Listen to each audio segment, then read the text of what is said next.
morning, everyone, and welcome to the 2021 Dr. Paul Shane Policy Symposium.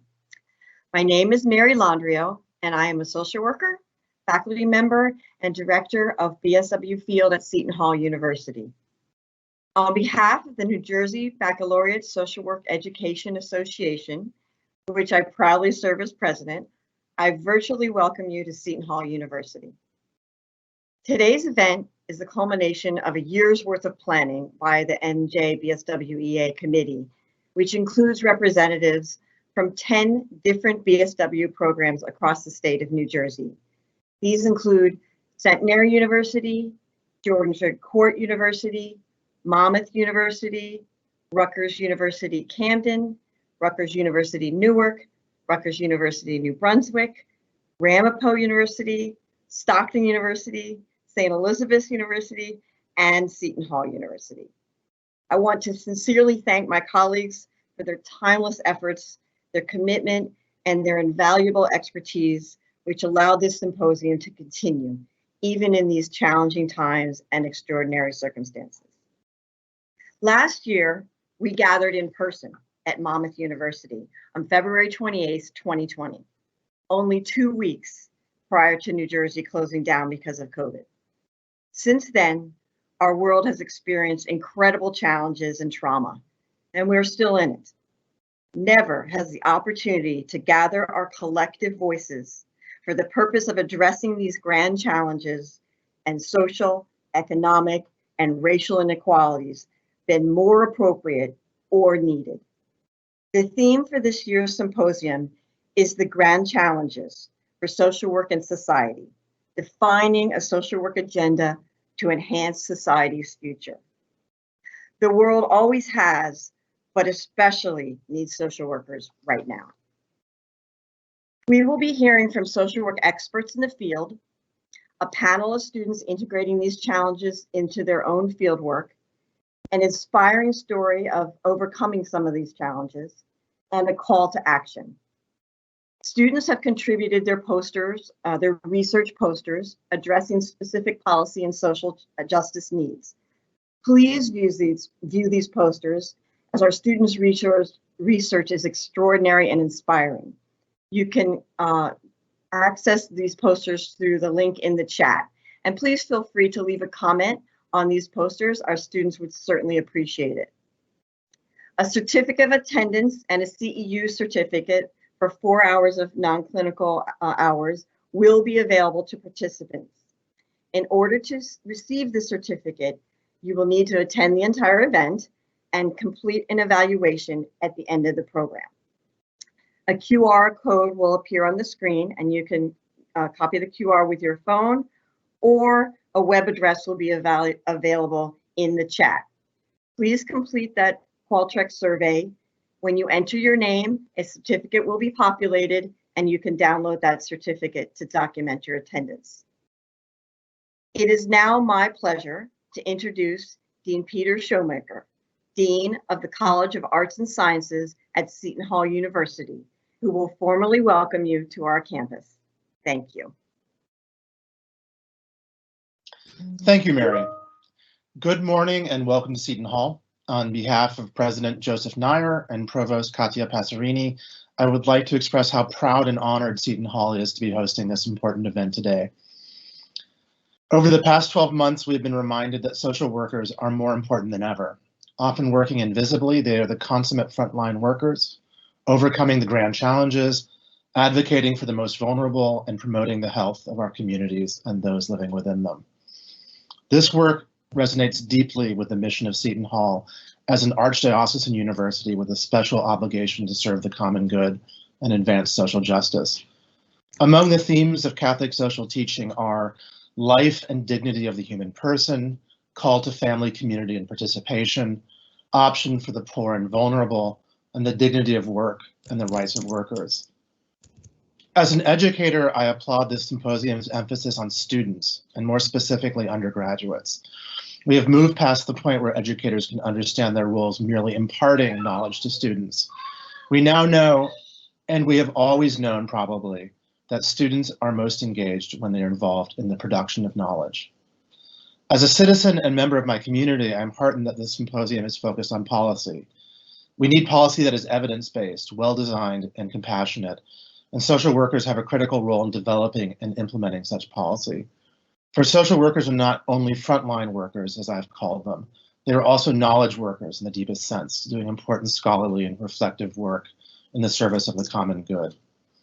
In closing, I want to express my sincerest thanks to Anna Shane, our keynote speaker, Dr. Richard Barth, and the Seton Hall organizers of this conference, especially Mary Landrieu, Don Apgar, and their colleagues. I know how much effort this kind of endeavor takes, especially this year. I hope that you enjoy the day ahead. Thank you and welcome again to Seton Hall.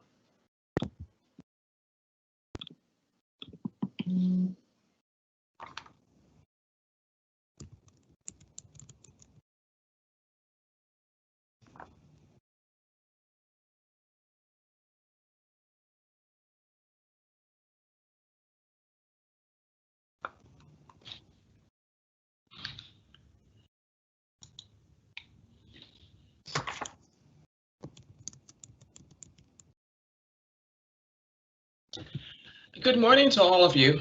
It's certainly my pleasure to be part of the introduction and the welcoming to this great event.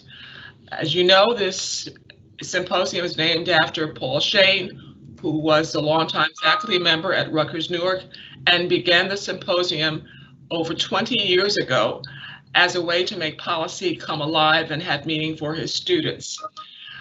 We thought it would certainly be fitting to have someone who knew Paul well to participate in this program. So his wife, Dr. Anna Marjanovic Shane, has agreed to give us some words about Paul. Dr. Anna Shane is a scholar and accomplished woman in her own right. She has her PhD from the University of Pennsylvania in education. She teaches part-time at the University of Delaware, and her area of interest is play therapy, Bakhtinian play therapy, with students, and she also does research on democracy and education and students' academic freedom. She was married to Paul for 34 years before his death in 2014, and she has two sons, Giga Shane, who's an independent cinematographer, and Ellie Shane, who is a painter and entrepreneur. And I have just one funny memory of the youngest son, Ellie. Paul would bring him to the office once in a while, and when he was 6, he spent most of the day visiting with us under the table, just very chatty, but he was under the table. So Paul was a father, a scholar, a great colleague. Dr. Anna Shane, would you please give us your remarks?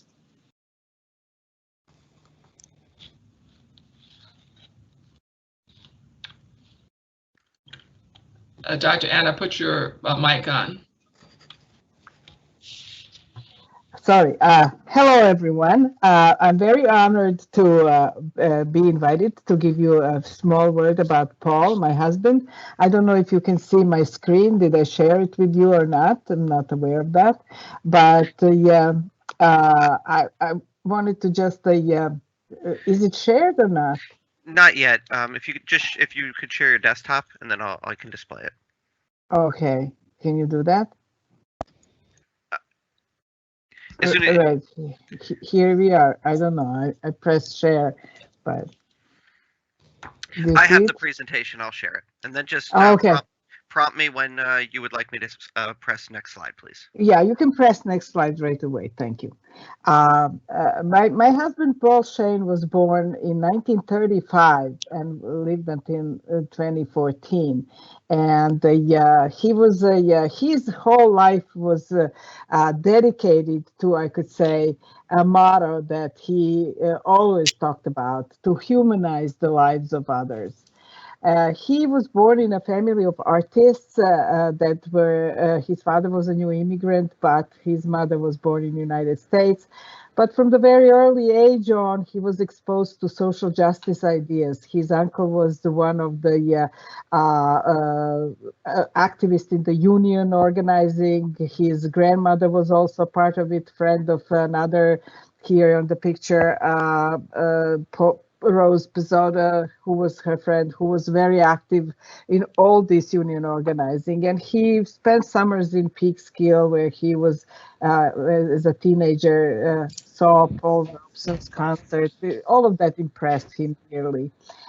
His first job was in Chicago in a Hull House, a settlement house that was one of the first centers for cultural enhancement of the lives of poor people. I don't want to dwell much on that, but it was something that actually determined his life. As part of these NAWS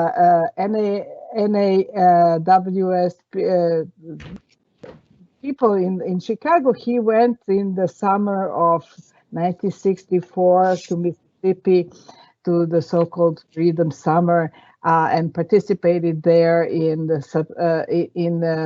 campaign to get the voting rights for the Black people. Work really, he had a lot of stories about that, very dangerous stories, and he was very proud of being part of that movement. When he came to Philadelphia in the 1964, he started working for Woodhaven Project for Retarded People, which was one of the first campaigns for the community mental health, inspired by J.F. Kennedy's famous movement for deinstitutionalizing mental retardation and mental health and providing much more humane lives for the people with these problems. Paul then worked as a university professor starting in 1972, first in Temple University in Philadelphia, and then from 1975 to almost his death at Rutgers University, where he was together with Phyllis, I think from the beginning to his end, working with Phyllis in that department. One of the programs that he organized among many was taking students, undergraduate students and graduate students to the summer in Jerusalem in conjunction with Hebrew University in Jerusalem, to study the social services, philosophies and programs throughout the history of Jewish people. He also was a recipient of the Fulbright Award that took us back to my place of birth, Belgrade in Yugoslavia, and we spent back there another year where he was working with the Centers for Social Work and Departments for Social Work at these two universities. Paul also was a very active organizer and activist in the Jewish secular movement. That means the cultural Jewishness, not religious.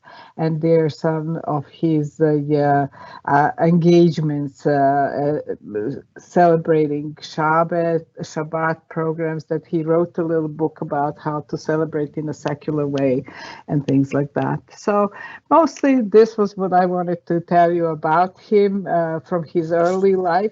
And the rest, this symposium and everything is a product, I would say, of his deep engagement in humanizing the lives of others. Thank you very much all for having me here, and good luck with your symposium. I'm done. Thank you so much. That was a wonderful tribute. I knew Dr. Shane, and it's really such an honor to be part of this annual event to promote policy practice and to continue his legacy. Good morning. My name is Dawn Apgar, and I am the director of the BSW program at Seton Hall University. And it is my honor to introduce and moderate today's keynote presentation. As with anything in life, there are advantages and disadvantages to most situations.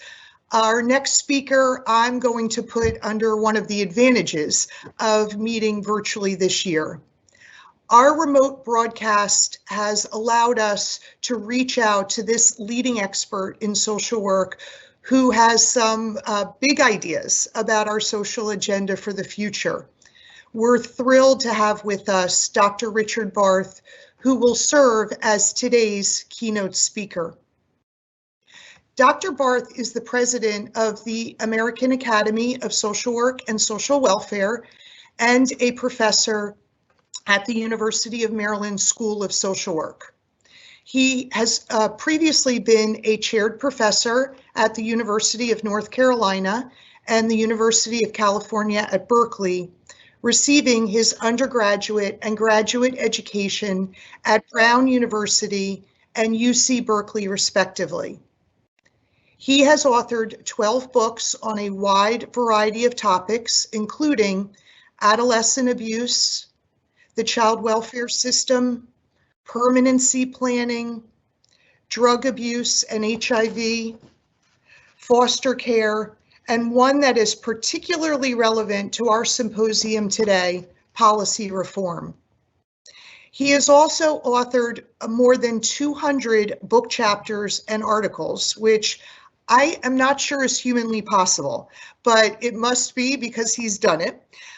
Dr. Barth is the recipient of many national and international awards, including earning a Distinguished Achievement Award by the Society for Social Work and Research. He has directed more than 50 studies and, perhaps most significantly, served as principal investigator of the first national study of child welfare services in the United States. Dr. Barth has testified before Congress and state governing bodies, and his work has been central to advocacy efforts aimed at promoting sound system-level interventions.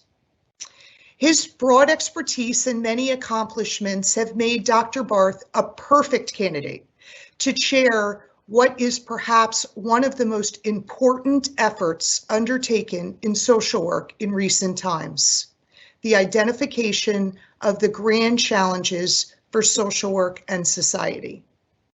Today, he is going to speak about his work on developing and promoting the grand challenges and help us understand how these challenges should help shape our own professional practice. He will answer your questions about how scholarship, research, policy, and practice are critical to addressing these important social issues. I have to admit that I'm personally disappointed that I won't be able to get Dr. Barth to sign my copy of his Grand Challenges book, but I am thrilled that this virtual world has allowed us to hear from a social work leader who was not intimidated to spearhead such important and far-reaching endeavors. As moderator of this session, I will be using your questions, which can be typed into the Q&A box, to engage in a dialogue with Dr. Barth. And perhaps more importantly, as moderator, I will do my best to channel your enthusiasm and energy. Dr. Barth, I hope you can see, right? I'm wearing my Grand Challenges pins, okay? So I have them on here, I have props to let you know that while you can't see the attendees, there are hundreds of New Jersey social workers and social work students who welcome and support your work. So without further ado, it is my pleasure to introduce Dr. Richard Barth.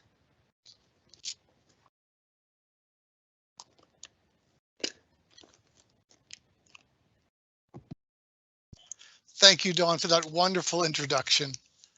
I'm absolutely delighted to be here. Thank you to Dean Shoemaker, Mary Landreau, Dr. Shane, the Paul Shane Lecture Organizing Committee, and the IT team for asking me to be part of this historic event. I appreciate all that you have done to get me here in front of this audience. I'm sorry, too, that I can't be there to sign books and give hugs and do other things that are typical of keynotes, but that time will come.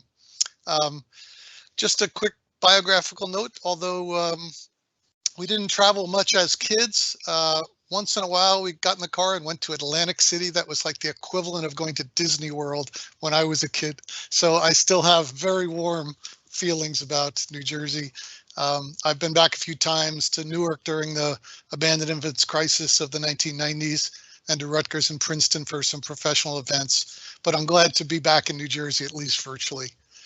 I wish also we were in person so I could hope to see some of my favorite deans and directors, Kathy Potter and Robin Mama among them, and to meet more of you. You can see from my background that I'm calling in from Baltimore, which any of you have had the privilege of being there, you will recognize immediately. So with that said, I think we've had enough about introductions, and let's go ahead and talk about the grand challenges. I'm going to share my screen.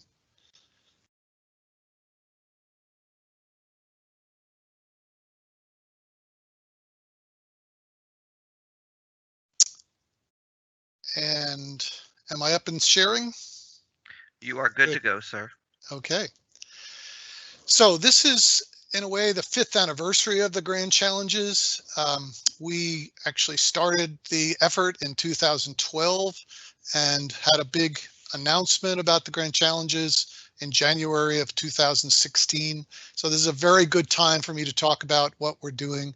We talk about this as a 10-year initiative, but for those of you who look at initiatives, you always hope that at the end of those 10 years, there will be a pickup going further. That certainly was true of the United Nations Millennial Development Goals. For those of you familiar with those, they were supposed to be done by the millennial 2000. They're still going into a second round, and we could certainly hope that for the Grand Challenges.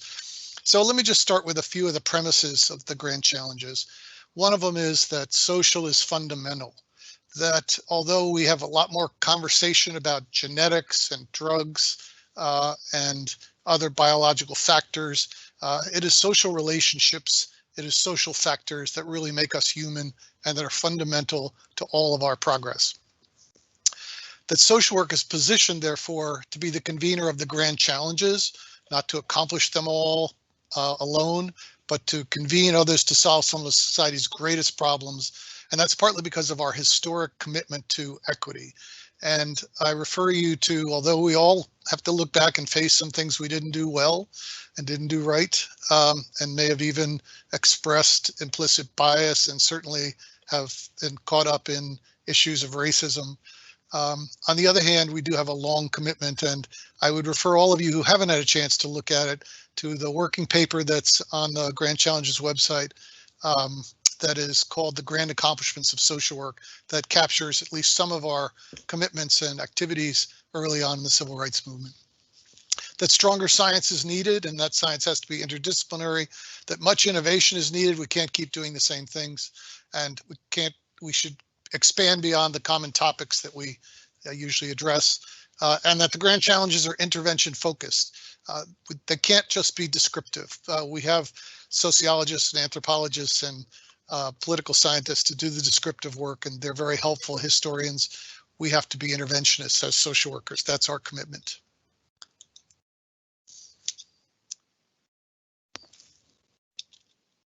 Oops, trying to advance my screen and let's see why that's not working. There we go.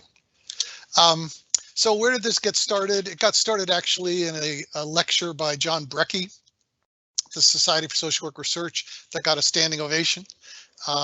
He wrote about it in 2012. I believe it was in 2011, in January of 2011.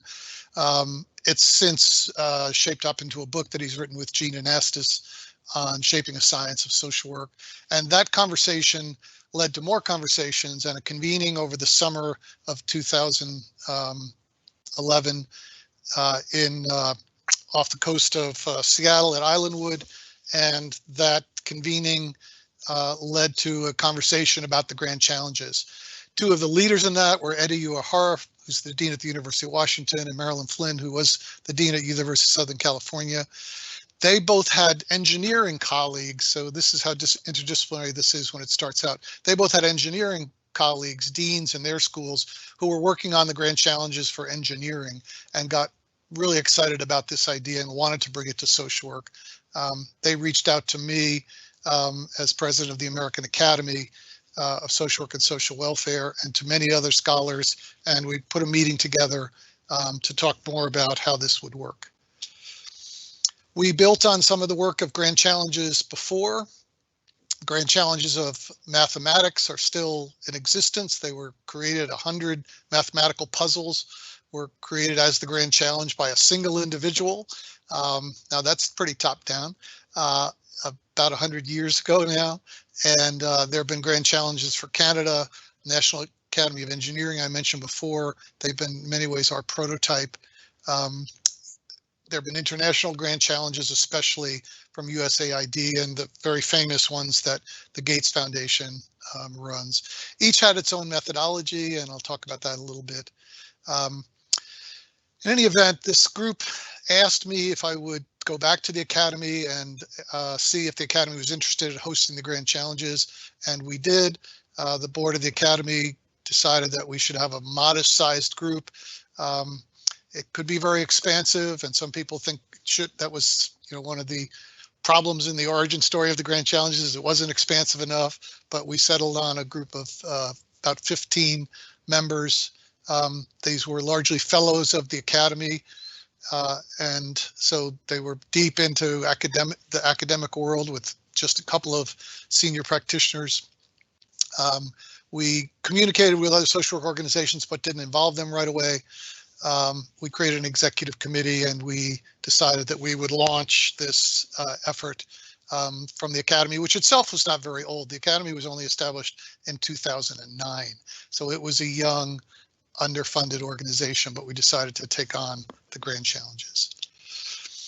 So this was our call to action that we identified, that we needed to harness social work science and knowledge base, and this builds on John Brecky's paper and eventually his book, that it had to be collaborative, it had to be across professions, across the community with individuals, and we had to address some of the society's toughest problems, the Grand Challenges.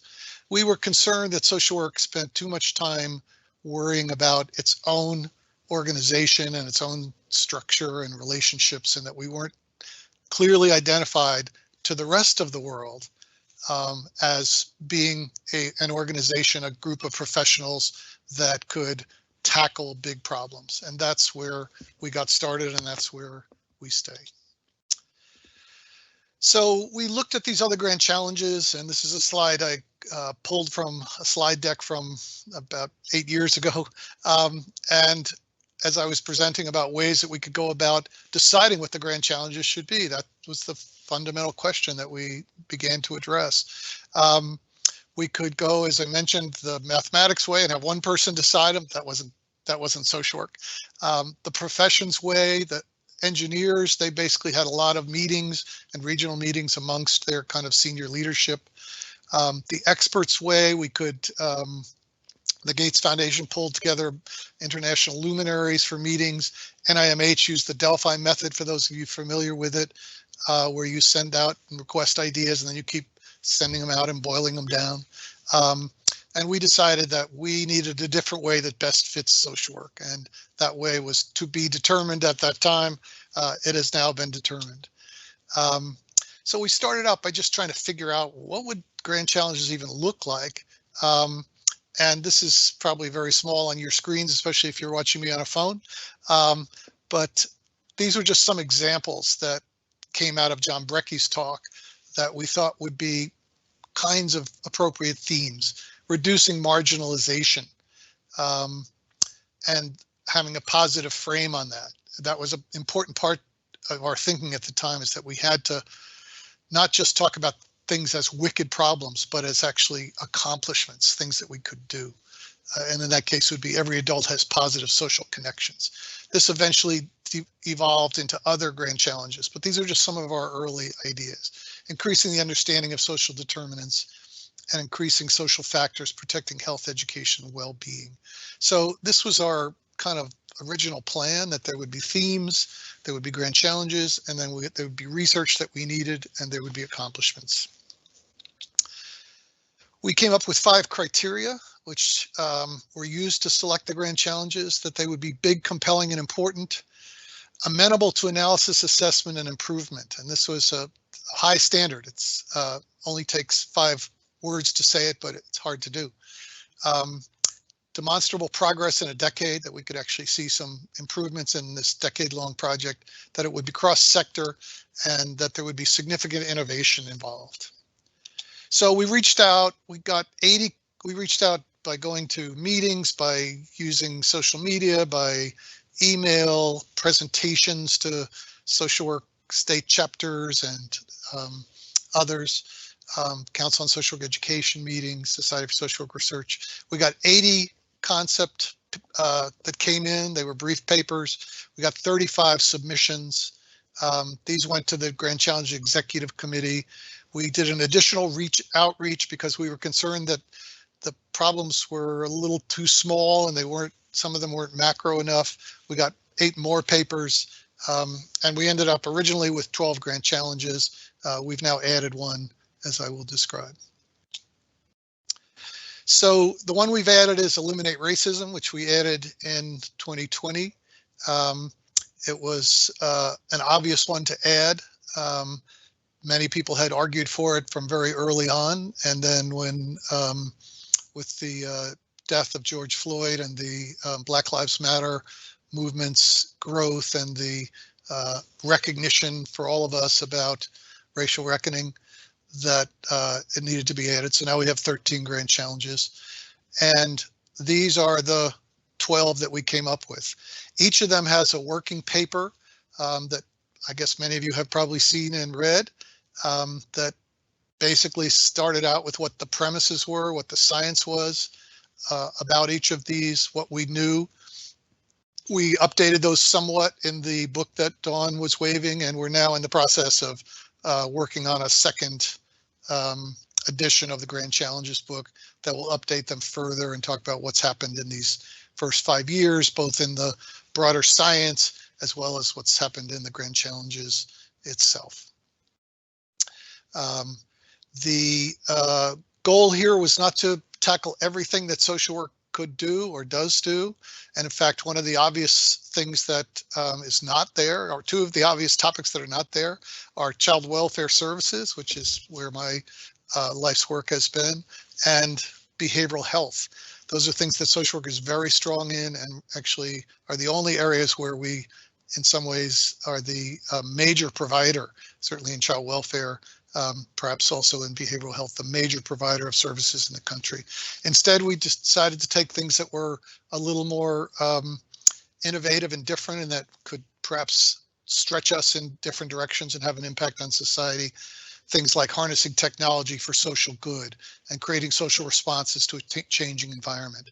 And part of that was to get people excited about social work, to help people to think about social work as not just CPS and therapy, but in its broader context for policy, program, and practice implications. So these are the 13 Grand Challenges that we landed on. Let me say just a bit more about Eliminate Racism.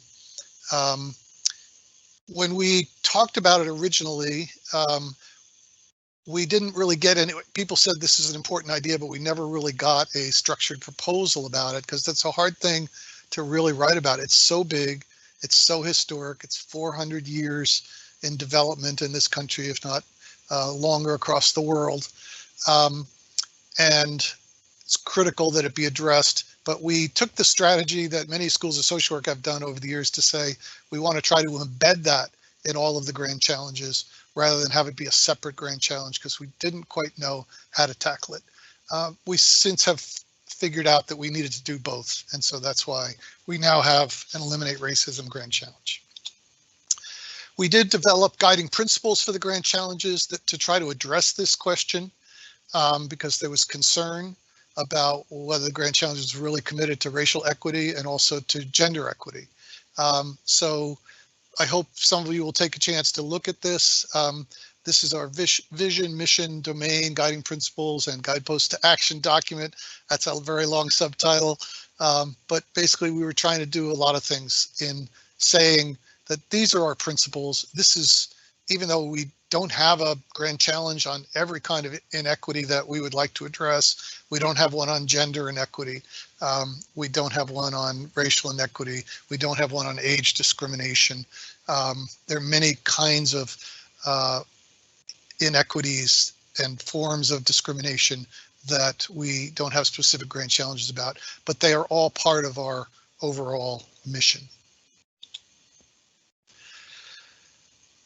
As I mentioned, we have now added a grand challenge to eliminate racism. And I think what's really exciting to me about this grand challenge to eliminate racism is that it's going to be a place where we can go to think about the intersection of racism and all of the grand challenges. So by embedding this, there are many efforts, many organizations, not enough, but many, that are trying to address racism and structural racism in our 400 years of inequality. What the grand challenges offer is the chance to say, how does racism operate in homelessness? How does racism operate in child welfare? How does racism operate with regard to climate exposure, or the effects of the ill effects of the environment, I should say. So that's really what I think the Grand Challenges offers, is this point of intersection. And we're hoping to launch a webinar series. There'll be a book coming out soon about eliminating racism that looks at it from the perspective of the 12 other Grand Challenges. And in the book that's coming out for the second edition of the Grand Challenge will be a separate chapter.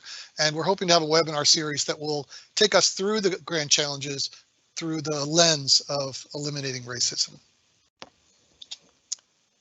Another topic that was clearly of interest but never actually got written up into a proposal was gender-based violence and gender inequity. Gender-based violence got written up somewhat in the Stop Family Violence Grand Challenge, but the whole idea of gender inequity was never really addressed by the Grand Challenges. Jill Messing, a leading scholar in the area of intimate partner violence at Arizona State University, decided to take this on.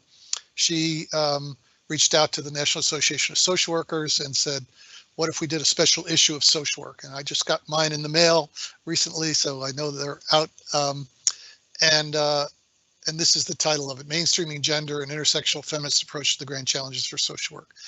And in the new second edition of the book that will be coming out, there's also going to be a gender equity, gender mainstreaming insert in each of the chapters to say, Jill thought, we don't need our own chapter, but we want to continue to work to think about gender inequities and to mainstream a feminist approach to all of the grand challenges. So that's where we are.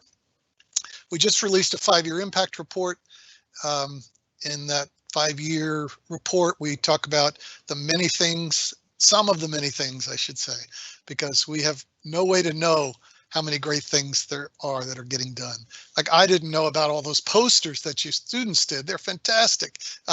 So I'm lucky to have had a chance to see them and read through a couple of them this morning as I waited for this event to start.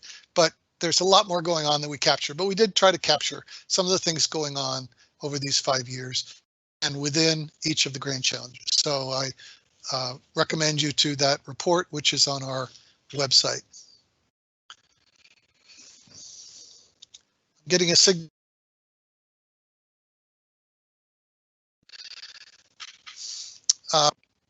The grand challenges for social work policy successes. Again, there have been many.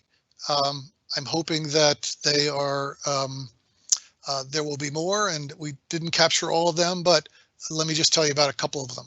One of our networks, we have acronyms for things. That's part of our profession, right? To use lots of acronyms. FCAB, Financial Capability for All. Financial Capability and Asset Building is basically what FCAB stands for, but it's the Financial Capability for All Grand Challenge. And that network has been leading a statewide policy experiment testing universal child development accounts, and the findings have informed design and implementation of CDA policies in several states, and also led to conversations with your very own Senator Booker, and leading to more conversations at the federal level now about these child accounts. So child development accounts are an idea that I can't say it came from the Grand Challenges, but Michael Sherrodden was one of the lead developers, and he's been a leader of the Grand Challenges, so they're definitely intersecting. Much of the policy work does occur at the state level. So Pennsylvania now, for example, puts money into an account for every child who's born in Pennsylvania. It's not optional. You don't have to go sign up for it. You just get an account. And that was something that came out of Financial Capability for All. In advance of the 2020 election, the Grand Challenge to End Homelessness, and they have their own website, I refer you to that, released a comprehensive policy brief to educate state and federal officials about policy efforts related to a range of topics. And it's a very powerful document and is starting to get heard. Members of the Ensure Healthy Development, which we also think of as the Prevention Grand Challenge, because social work has never really, we often give some lip service to prevention, but we've never really invested ourselves in prevention. We tend to be more on the crisis side, but to really lift up prevention. And they've been doing that, and they've worked to promote the infrastructure necessary to increase the use of tested and effective preventive interventions in 4 different states. So they're creating centers of prevention excellence as a place where people could go when they need to know what would be the best thing to do in my community, and they help them to figure out what are the risks in your community, what are the leading things that we know how to address, and what would be the interventions that would match those. And research by members of the Promote Smart Decarceration contributed to the implementation of the First Step Act in 2018, which is one of the few really truly bipartisan efforts that came out of the last administration that was successful. And it's just the beginning, but it's a very important prison reform bill. The Grand Challenges had significant collaboration. One of the most recent pieces that I'm very proud of is the National Association of Social Workers put out a blueprint of federal social policy priorities for the new administration. And it has a wide range of topics that NASW is concerned about.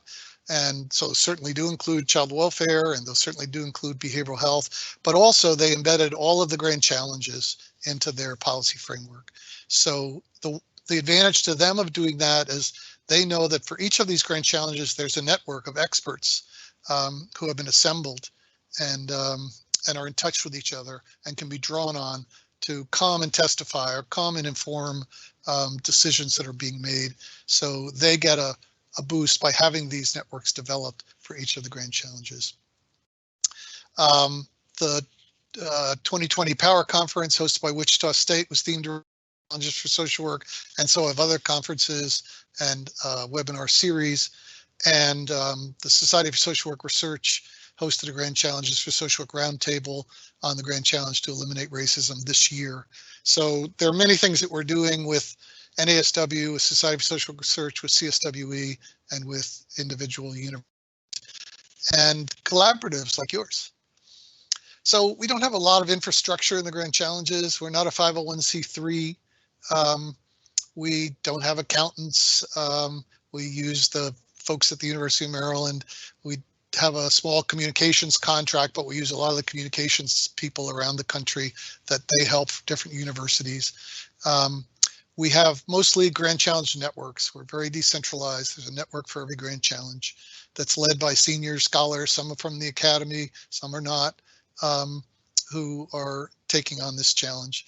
We have an executive committee of 4. We have a leadership board, which includes academics, some practitioners, now some community people, someone from NIH, someone from the foundation world. We have a bit of staffing for central administration communications, but mostly we have university and organizational sponsors. So we're getting by without any buildings or marble columns, basically with our virtual backgrounds and our networking. That's how we're doing the Grand Challenges.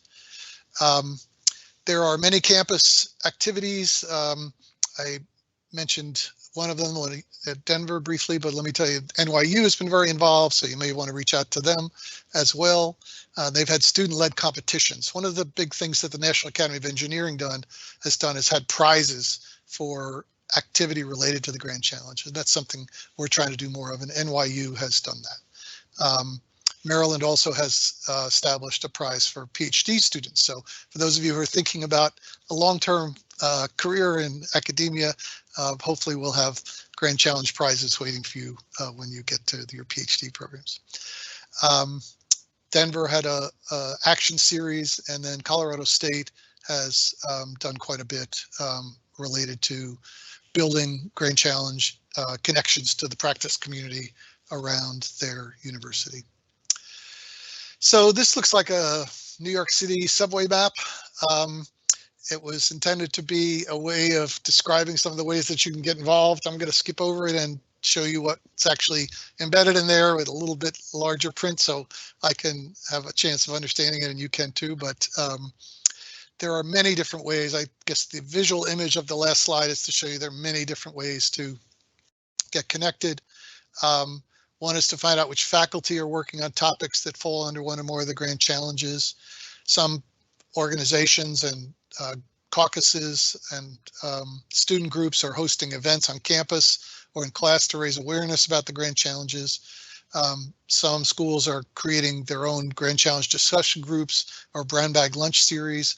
We created one at the University of Maryland on homelessness, and we have a homelessness council now that includes police and community members and other academics and service providers just to talk about homelessness. We now have 2 courses on homelessness in our MSW program. We had none before. We have a policy course and we have a services course. So that came out of these events. Build an interdisciplinary coalition, reach out beyond social work and tell them about the grand challenges. Explore ways to raise awareness in your field placement. Field instructors are curious about the grand challenges. They may have seen something about it in the media, social work media at least, if not the grand media, and talk to them about it or write an article about the grand challenges and make sure that people know how great your work is on thinking through some of these grand challenges. So in moving towards the end of my talk, what are the aspirations that we have now for the next 5 years of the grand challenges and beyond? Dawn kindly said this was already an important initiative. We'd like to think of this as being a potentially historic initiative that is really reorienting the profession towards some very specific areas of action that were always within our reach, but which we had never really grasped. And that's one of our aspirations. Of course, the grand challenges could change. We could add grand challenges over time. This is not anything written in stone. It's organic, but we hope that the process and some of the accomplishments of the grand challenges will have transformed the profession and hopefully become a useful framework for still greater collaborative efforts with other professions to address society's fundamental problems. We've often struggled with the name Grand Challenges for Social Work. Should it have been Grand Challenges for Society? So as was described at the beginning of this talk, we now talk about it as Grand Challenges for Social Work and Society. We have a role in this, but we need all of the factors of society to align with us to make these differences. We still are hoping to develop major problem solving and solution tested entities. Some of you are familiar with what are known as practice-based research networks, where the dentist or the pediatricians or psychiatry or radiology, where they get together and they say, we're going to use the same measures and we're going to try things in different places and we're going to put our information together very quickly, and so that we can figure out not doing grand experiments, but coming up with ways of changing things in modest ways sometimes that will have a big impact, and testing them out in different places. So that's still our hope, that we'll create these problem solving and solution testing entities that will benefit society. And to help society learn and use new ways to address the problems that society recognizes. Social work is often the most sensitive, I would say, and aware of the challenges that we have. We are definitely have the pulse of society when we're at our best in our fingertips, but others do too. And so we need to pair up with them and to help them figure out how to address these things. So we hope that you'll join with us, that you'll join our mailing list, which is on our website, that you'll become part of our social media collaboratives, join us on Facebook and Twitter, and that you will keep the momentum going, and that you'll find this work that you're doing now inspiring enough to follow through with and to share with many others, because I'm very impressed with what you're doing and delighted to have a chance to talk with you about the grand challenges. So please stay tuned and involved. All ideas and actions matter. And we have a newsletter that we send out every month. Once you sign up to be on the Grand Challenges website, you'll get that newsletter. And if you have things that you're doing that you want to write about and send into the newsletter, we're welcoming that. We're very supportive of people who are doing this. As I said, we're decentralized. This is not top down. You don't have to get approval to do anything about the Grand Challenges, but we want to know what you're doing because that's how we grow and improve. Congratulations and thanks to our sponsors.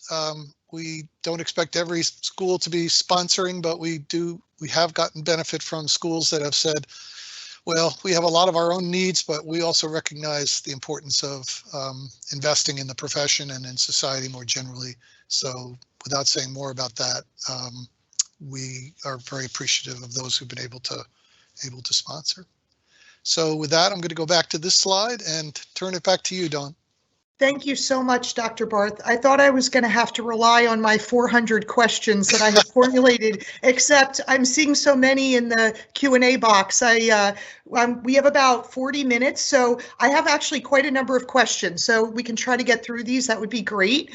The first question came up, and it fits nicely with what you were just saying. The Grand Challenges apply to society. And so could you just talk a little bit about, this is a policy conference, so could you talk a little bit about how some of the Grand Challenge leaders have met with policymakers or worked with other professional groups to come up with strategies to address these problems? Sure. So one of the things that we've done is we've done quite a few congressional briefings. And for those of you who have ever been to a congressional briefing, unlike what you see on cable news when you're watching someone who's being considered for a position like secretary and trying to get Senate approval, you don't see a lot of senators or congresspeople there. What you see is a lot of aides and occasionally a congressperson who come through. But what we try to do in those professional briefings, and we've done them on child development accounts, we've done them on primary prevention, we've done them on smart decarceration, we've done others also on productive aging, that in those congressional briefings, we try to get to the congressional aides who are in many ways driving the business of the committees and can then sit down with their elected official to help move this forward. So that's one of the things we've relied on is congressional briefings. Also, NASW is connected to a lot of different policy groups, councils that involve people who are serving folks with developmental disabilities or behavioral health or criminal justice or intimate partner violence. And so they often look for experts to serve on those committees because they have a very small policy group and they can't possibly link to all of these different opportunities. We're fortunate that Sarah Butts, who was the first executive director of the Grand Challenges, is now the deputy director of the policy group at NASW. So Sarah keeps us connected and we have a really good link to the policy world that way. We also have been involved at the state level, as I mentioned. A lot of policy gets made at the state level. I think we don't really quite recognize that in the policy world. So I'll give you a different example from that I just heard about yesterday from my child welfare work, not the Grand Challenges so much, but there's an organization that was started maybe 10 years ago called QPI, Quality Parenting Initiative, and it was to improve foster care. And one of the things that they decided to do in QPI was to make sure that every parent got called by the foster parent within 24 hours of a child arriving in their home. So a child comes into my home as a foster parent and I call the birth parent and say, gee, you know, what do they like to eat? What do they like to do? You know, what do you want to tell me about them? Within 24 hours. This is just a practice, but now there are 2 states that are requiring that these comfort calls, they're called, are being made. And there are other states that are considering it. So those are the things that we try to do.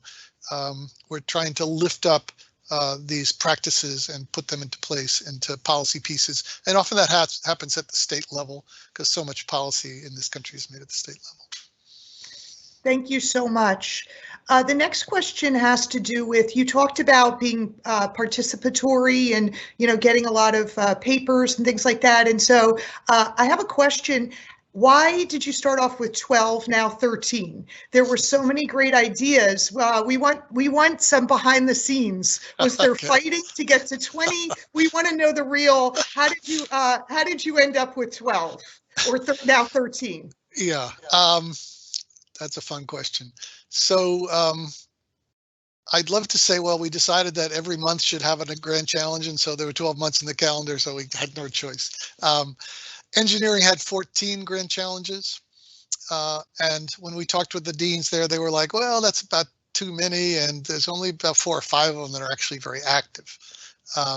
So what we decided was we wanted to have a smaller number that we could actually try to be sure that they were active. So the grand challenges for engineering, for example, has never put together a volume where they had papers about each of the grand challenges. It's a challenge just to keep 12 of them going. But that was the number that we came to. We would have loved to have done 10, but we couldn't keep it down that low. And as it is, we certainly have experienced the sense that our path would have been smoother if we had included at least 2 more, one on gender equity and one on eliminating racism. Thank you. I have a specific question here about 2 of the challenges: reduce extreme economic inequality and build financial capacity for all. Those seem to be very similar. And someone is asking, why did they warrant 2 separate challenges? What is the difference between those? Could you talk a little bit about those 2 challenges specifically? Sure. So the financial capability challenge it includes policy making, certainly, but it also includes practice. So that network does things like teaching people to work with clients around credit counseling and around filling out their earned income tax credit documents, and around planning for financing when they get into new housing and what that's going to cost. And so there's a bit more of a retail, grassroots, practice-based focus on actually trying to figure out how do you get people banked, and how do you help them to stay to deal with emergencies and be prepared and so on. The other one is more about the macro systems in society, and how do we and of course these things are connected, and that's one of the great things about social work is you can constantly move between policy and practice. But the extreme economic inequality is really looking at bigger picture issues related to some of the structural factors around employment and wages, and things that are not something that you can train as a social worker or help people with in a specific way, but are more on the macro side around structural inequality. Thank you so much. So I have a couple of questions which have a similar theme. And I know this was a participatory process, and your slide talked about the grand challenges being like a living document. And so there's a number of people who are asking, and you can give your professional opinion or the opinion of the group either, but where do you, if you're going to look into the future, what do you see as maybe a grand challenge that hasn't made the cut yet, or maybe is there any talk of modifying any of the challenges? Like what does the future hold? So the other obvious challenge that we didn't include is substance use disorder, which has just had a phenomenal impact on our society. If we look at the opioid deaths over the last decade, they're even more than the COVID-19 deaths, for example. And we, excuse me, we don't have that well addressed in the grand challenges. There's a working paper on alcohol abuse. There was a special issue of social work and substance use, I think it's called, a special issue on the grand challenge and so on. But that would be something that we need to continue to consider as an additional grand challenge if we were to go there. I think there is a hankering in the child maltreatment and child welfare world to figure out how to make that a grand challenge. It gets addressed somewhat in other areas.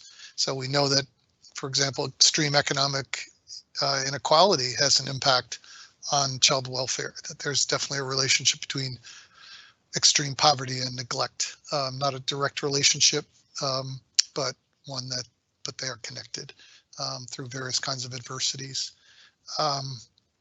I don't think, though, that the grand challenges are likely to expand in number. I think what we'd rather do is figure out what are some of the main issues that we can tuck under the existing grand challenges. We don't really have the endless flexibility to keep changing our website and to keep supporting new grand challenges. It's a very low resource effort. And what we want to do, though, is get people excited about topics that can help some of the other grand challenges to do more and to be more nuanced and to be more timely in their response. Okay. Could you talk a little bit about work that you may have done with the Council on Social Work Education about promoting these challenges in undergraduate and graduate education? There's some comments just that many students on the undergraduate and graduate level haven't heard of the grand challenges. And so to what degree could there be more work done to integrate this material into the education of social work students? Great question. They all are. So Darla Coffey has been involved from the very beginning, the terrific CEO of the Council on Social Work Education, and some of the Council on Social Work Education meetings have been themed around the grand challenges, but that doesn't mean that we've really penetrated down into the full social work landscape, especially the BSW programs. So in our leadership group, for example, we have representation from the Society for Social Work Research and the National Association of Deans and Directors and the St. Louis group, which is the largest schools of social work, but not from BPD, not from the bachelor's program directors, which we should. It's an oversight. We started out really thinking about this in terms of thinking about sort of the high-end science that we wanted to accomplish, and yet the grand challenges probably have had more of an impact on education than science. And so I think it's time for us to really recognize that and reach out and do better in communicating about the grand challenges. This year we did develop a video for orientation for MSW students coming in and bachelor students coming in to their programs, which is on the website. It's the first time we've ever really tried to help schools talk to their students from day one. Of course, this year it wasn't day one, it was like day 1, 2, 3, 4, 5, because everybody was spread out and we were trying to figure out what we were doing in the fall. But ordinarily from orientation day forward to know about the grand challenges. But we have much work to do, and we welcome your suggestions about how to do that. Great. There's some questions about specialty populations.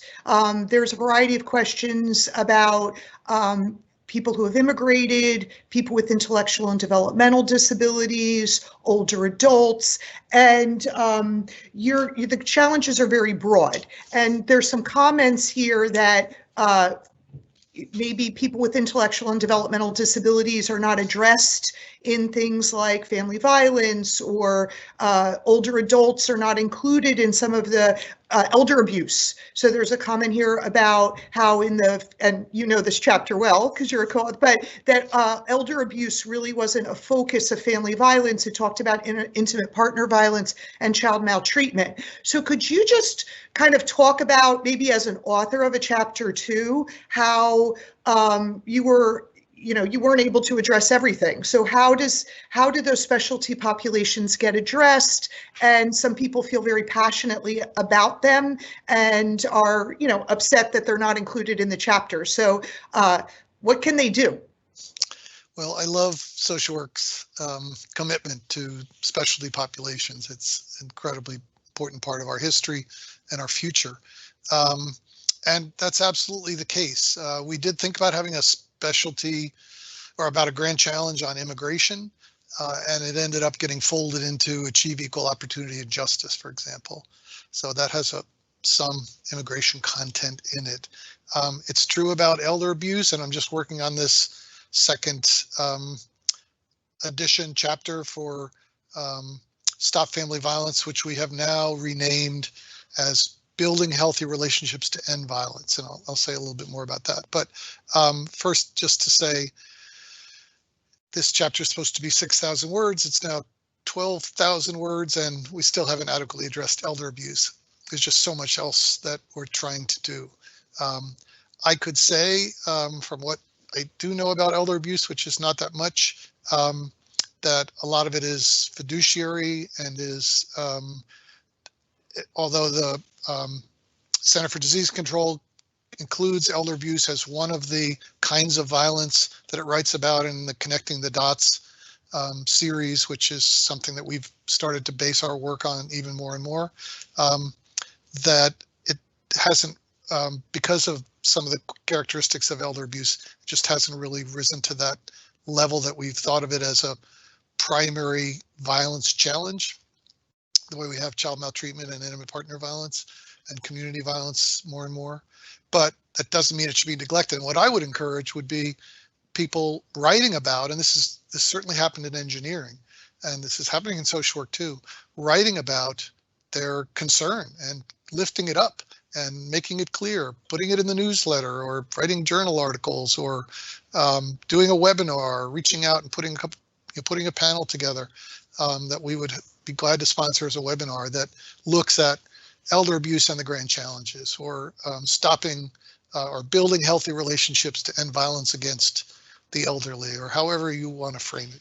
Please, this is, again, not a restricted entity. It's let 1,000 flowers bloom, and we would love to see you cultivating some flowers.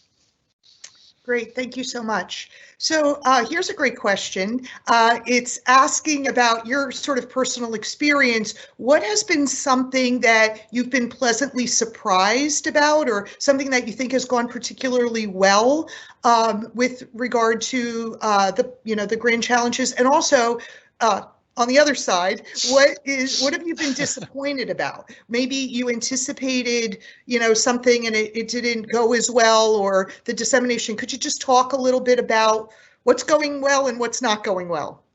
Very good. So I think what I would say is going well is that the grand challenges are starting to become part of the infrastructure of conversation. I think the NASW volume is probably the most exciting thing, that we're finding a way to integrate the work of the grand challenges with other organizations. And some of the grand challenges have also, this harkening back to one of the earlier questions, some of the grand challenges have also worked with CSWE and come up with competencies. So financial capability for all, for example, now has competencies for MSW programs. So those things are going well, and I love the fact that we have partnered with NASW. I've often asked the leaders of other organizations, do you see the grand challenges as a threat, as taking resources away, or do you see it as additive? Because we have a lot of organizations in social work already, and so the question is, why are we adding something new? And the feedback I keep getting is it's additive. It's doing something different. NASW has to worry about the profession. CSWE has to worry about education. There wasn't anybody really worried specifically about the connection of what social work does to the society's welfare. It's something that all of us carry in our hearts and in our behavior as social workers, but there wasn't a structure for it. So that's what I think is going well. What has gone less well, I think, is we haven't really figured out how to support the grand challenges financially. We had some early commitments from schools in times like this with COVID-19, tapping at schools' resources. Last year we had almost zero contributions to the grand challenges from different schools. And so we're struggling. We're in that way, we're hoping that this impact report and the 5-year anniversary and hopefully a $1.9 trillion COVID relief bill will start to make people feel like they can open up a little bit and support the grand challenges. But we work in a pretty bare bones way, but that's been the hardest part. And it's been hard to go to foundations. Foundations think about, they get very specific about the things they're working on. We're hoping now many foundations are working on racial reckoning and Black Lives Matter agendas. And we're hoping that we can try to connect some of the specific grand challenges, as I was saying before. So looking at the intersection of homelessness and structural inequality and racism, looking at the intersection of social isolation and structural inequality and racism, and see if we can reach foundations like that. But we've had zero foundation support so far. Thank you so much. So one attendee writes how excited he, she, they were about just, reading about the grand challenges, but again, these are sort of a call to action. And could you provide maybe some specific examples in any one of the challenges, maybe the one, your own, where students can really, it seems overwhelming, right, to end social isolation, or what can a social worker who's just getting out into the field, what can that social worker do to really help address this problem? What's something tangible? Yeah, it's these are very big grand challenges, and let me just say one thing about that. We recently added Melissa Begg, who's the dean at Columbia, to our leadership board, and she actually has a history in public health. And she said one of the reasons she was attracted to the grand challenges is that public health says they're working on all these things, but they don't actually make a commitment about what they're really trying to do. And she really liked the grand challenges because it's doing that. On the other hand, how do you actually get there? It is a hard question. So let's take end homelessness. Not everybody understands that that housing first is the evidence-based practice that is most promising and best recognized for homelessness. It's not everything. You need crisis services. You need some residential programs that are involve sober living, but it is the mainstream way to go. So that just by reading that chapter by Ben Henwood and Deborah Paget, and understanding that and going to that website and getting connected to the idea of housing first, and then understanding if you're a child welfare worker and you have someone with a housing problem, what is the best practice? If you're a behavioral health professional and you have someone who's got housing issues, what should they be doing? And so these are resources, but they're not just resources from the standpoint of, well, I can read this article, but I don't know how to follow up. You can read the article, and then you can contact Ben Henwood or Deborah Paget or the network and say, what do you think is the best direction to be going in? What should we be doing here? So I think that's hopefully that's helpful. It's not a specific action, but it is hopefully a path forward. Okay, one from my list. So I'm curious, what do you wish you knew, right? Like when you graduated from with your degree, what do you know now that you wish you had known when you graduated? Oh, wow. That's so long ago. I have trouble remembering yesterday.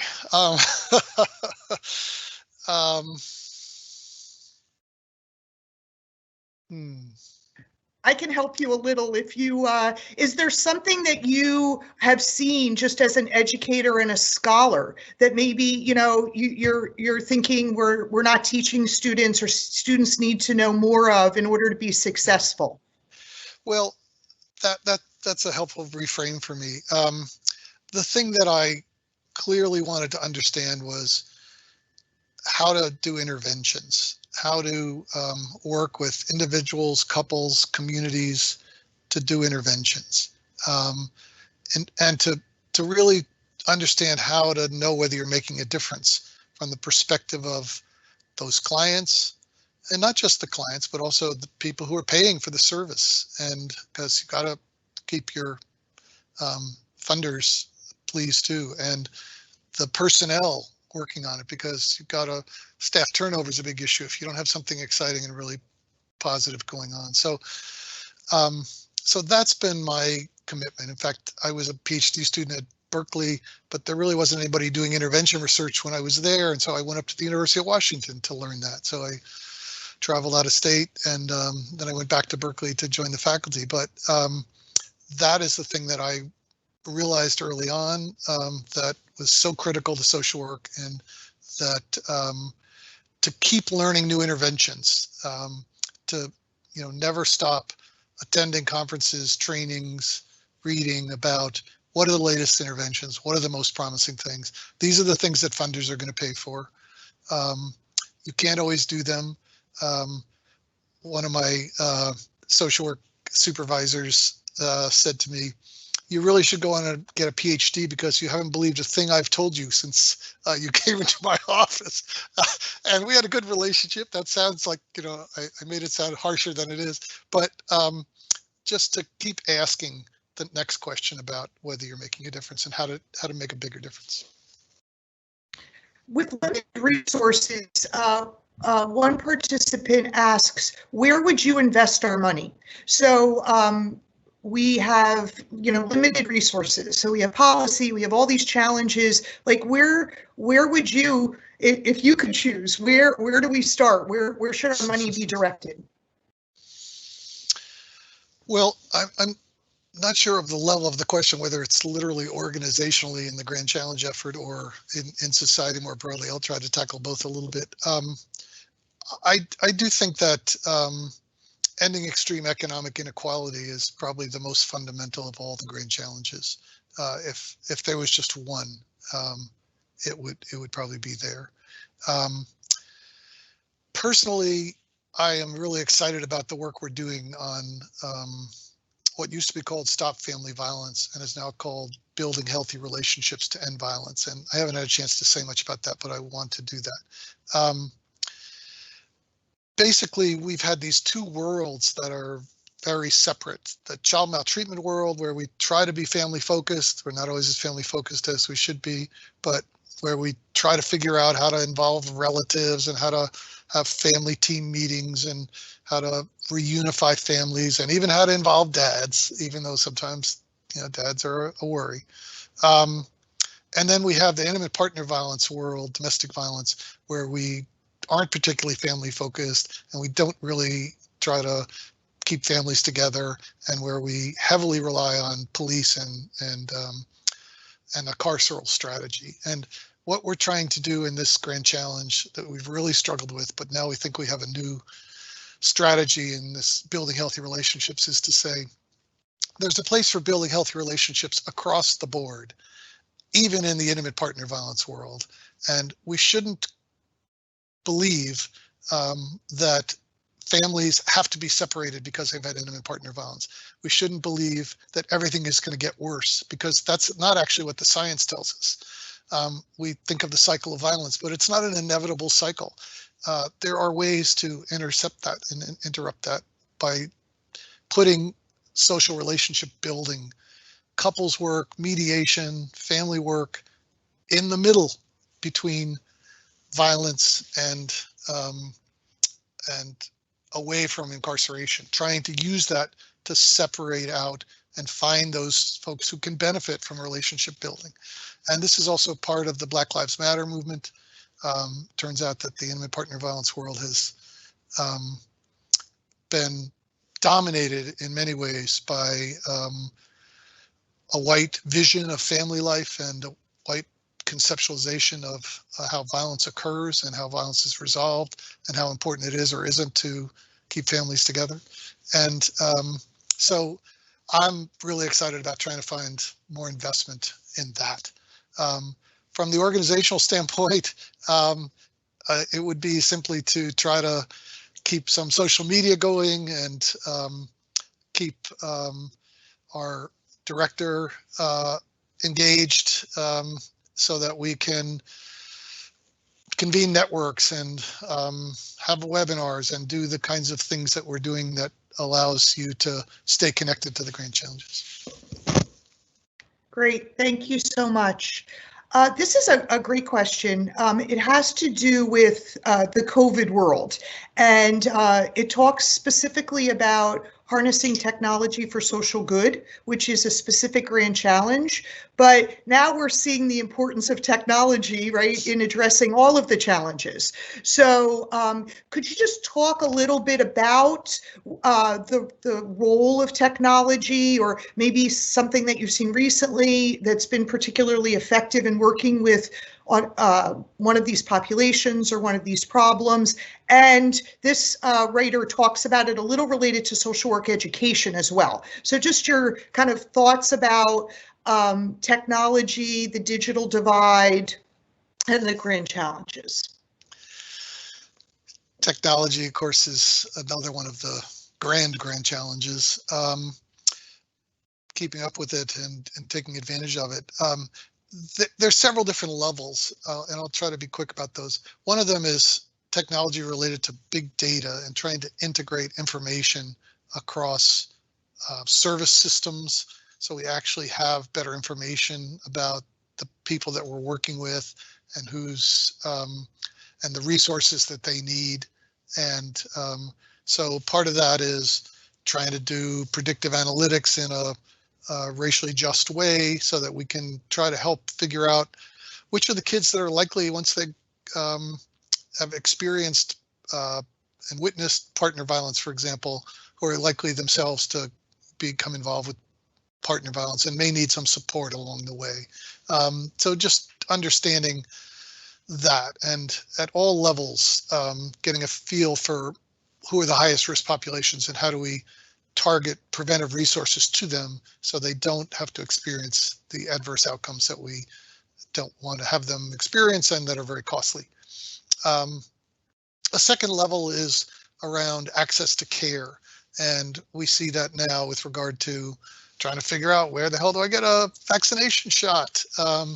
And so that's a piece of technology which I think at the educational level should be in every, should be is an easy thing to say because there's only so much space and time, but I would wish that it was in every MSW program at least, that the use of management information systems and how to, not necessarily to become an engineer, but at least to be aware of what it takes to integrate information so that people can know what services are available where and get access to those services.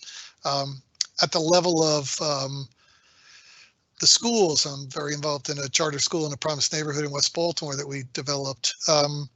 Just making sure that there's that there's access to the internet and to appropriate equipment in every household in America. And that's a very retail process. For those of you who know how hard it is just to figure out how to do a chat in Zoom, you can imagine all the grandparents who have kids that they're looking after. It's not enough just to say, okay, now you're connected, you got Wi-Fi, or here's a Chromebook, go for it. It really is a very retail process, and it's something that social workers could do very well.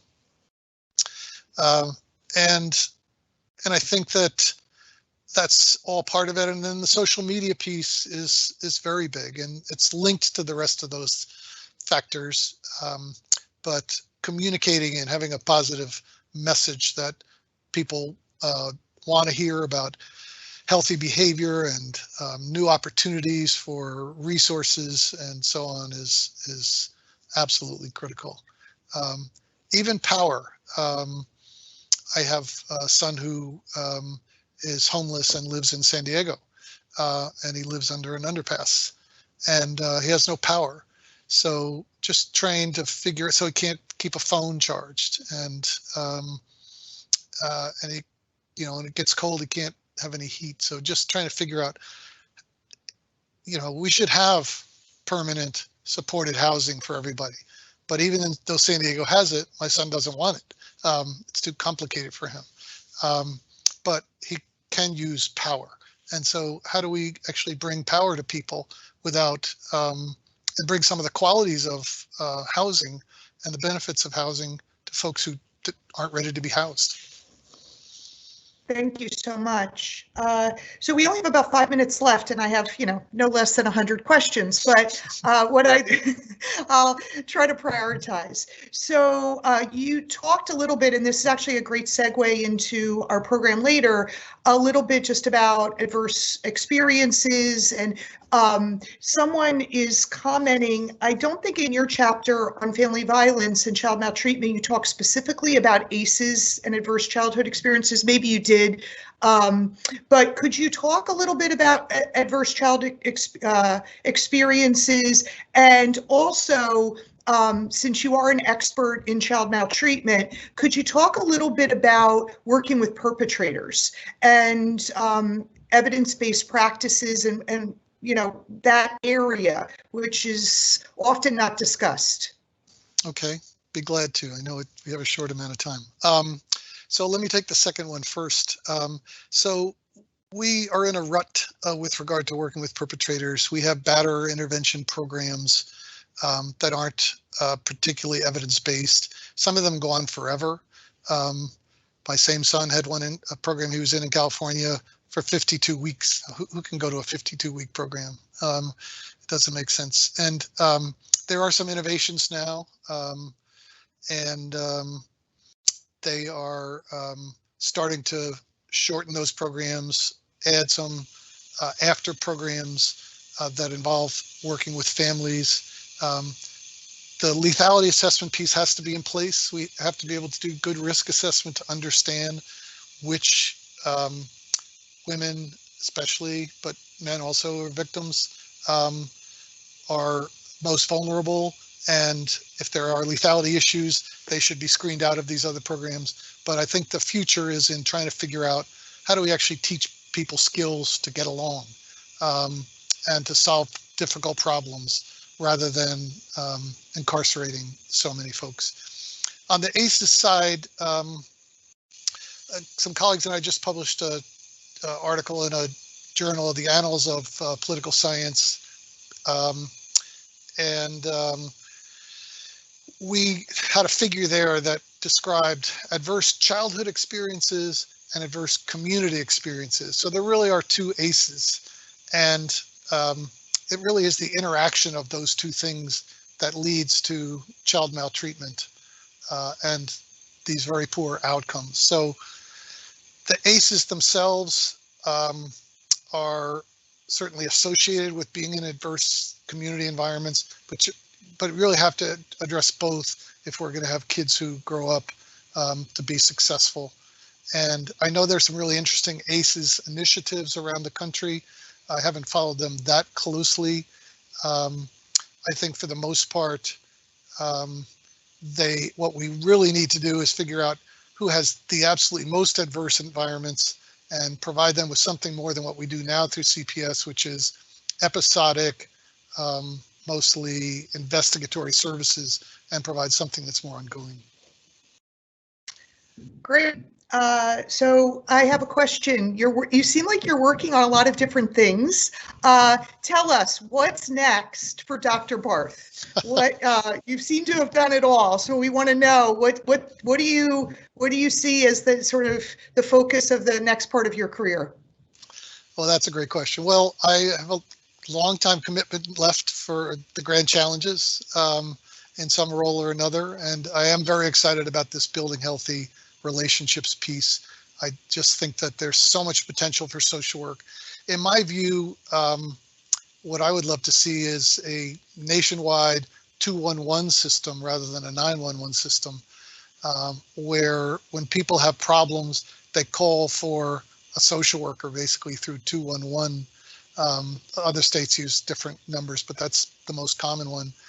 And they do a risk assessment and screening and come to try to understand whether you can use relationship building skills that social workers are so good at delivering, or should be so good at delivering, and we could get better, rather than this carceral system, which I don't think meets the needs of women. One of my closest colleagues here, Lee Goodmark, runs the women's clinic, and she supports women who are exposed to domestic violence, and many of them hate the domestic violence system as well. So that's one of the things I will certainly continue to stay involved with. I'm also very interested in child welfare. They've been phasing out residential treatment, which is fine, but for the most part, but there are some good residential programs. And I was involved with a program back in California for about 10 years, following a Fulbright, that involved placing mothers and children together into foster care, because many of these mothers also need a structured environment. They need protection. They need consistency. They need care. They're traumatized. They grew up with a whole basket full of aces themselves. So I'd love to see if we can find a way to add what I call shared family care to the spectrum of services, where we start not separating mothers and children unless they absolutely need to be, but instead keeping them together, but putting them in environments that still provide some supervision and support and child protection. I'm worried that we're just going to do away with placing children into out-of-home care because people want to unfund the government in many ways, but I think that's risky. Children still need protection, but I'm hoping that we can come up with some innovations like shared family care. Thank you so much, Dr. Barth. So I just want to end by actually reading directly from a question. This participant says, I would like to meet you in person. And it goes on from there. So I will publish that. But I just want to thank you so much for taking time out of your busy schedule. There's many people who want to meet you in person, and I still have my book here. So I'm hoping that after COVID, you'll come to New Jersey. We have learned so much by your written work and you being part of the symposium today. So thank you. Thank you. I'd love to do that. And I am so appreciative of being invited to be part of this today. It's a wow for me. Thank you. Great. Thank you so much, Dr. Barth. I'm going to turn over the program now to Dr. Dwayne Battle, who's going to be the moderator for our student panel. Thank you so much, Dr. Apgar, Dawn Apgar, everybody's favorite. She's one of my dear colleagues. Thank you, Dr. Barth, for that amazing presentation and conversation about the grand challenges. And I sat with you and others years ago when I was president of BPD at CSWE, when we were on launching and introducing the grand challenges. And so I just appreciate the work that's there, the evolution of the grand challenges, certainly with the newest being to eliminate racism. And so as a nice way to connect what has already taken place, I just want to say really quickly, I really enjoy this symposium. This is one of the best things that I have an opportunity to participate in with colleagues every year. Look forward to the fourth Friday in February. And although we're not in person, the commute was not all that bad this morning. I was actually able to get to my location early online, and I missed the hugs and handshakes of colleagues. But this is a great event. One of the last things that many of us did before we were socially distanced as a result of COVID. So here we are.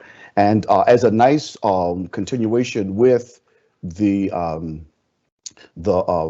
grand challenges, we have our student panel, and our students are going to be speaking to the topic. By way of introduction, I've been introduced as Dwayne Battle. I'm the director of the undergraduate social work program at Rutgers, both on the Camden and New Brunswick campuses, and where I've been there for, wow, close to 20 years. So, again, a member of our New Jersey Baccalaureate Social Work Program Educators Association. And so we have 4 amazing students that are going to speak directly to the topic of the grand challenges. Each one of them have chosen a particular grand challenge, and it's really nice that with self-selection, we're covering all of the 3 major areas of the grand challenges, being individual and family well-being, stronger social fabric, just society, and so we're covering all of those 3 broad areas with individual presentations. So the format is pretty simple and direct. Our students are going to each present in the order that I'll call them. They'll introduce themselves and say a few opening words, and then we'll go right into their grand challenge. We're going to hold questions until all of the students have had an opportunity to present, at which time we will engage them in a conversation about the challenges. So I'm going to ask Megan Bannon to be our first presenter, and I see Megan, she's all set and ready to go. Megan, are you muted?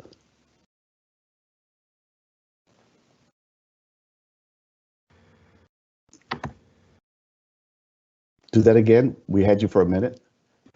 I think I got it. I think we're good. So hi, I just want to introduce myself. My name is Megan Bannon. My pronouns are she, her, hers.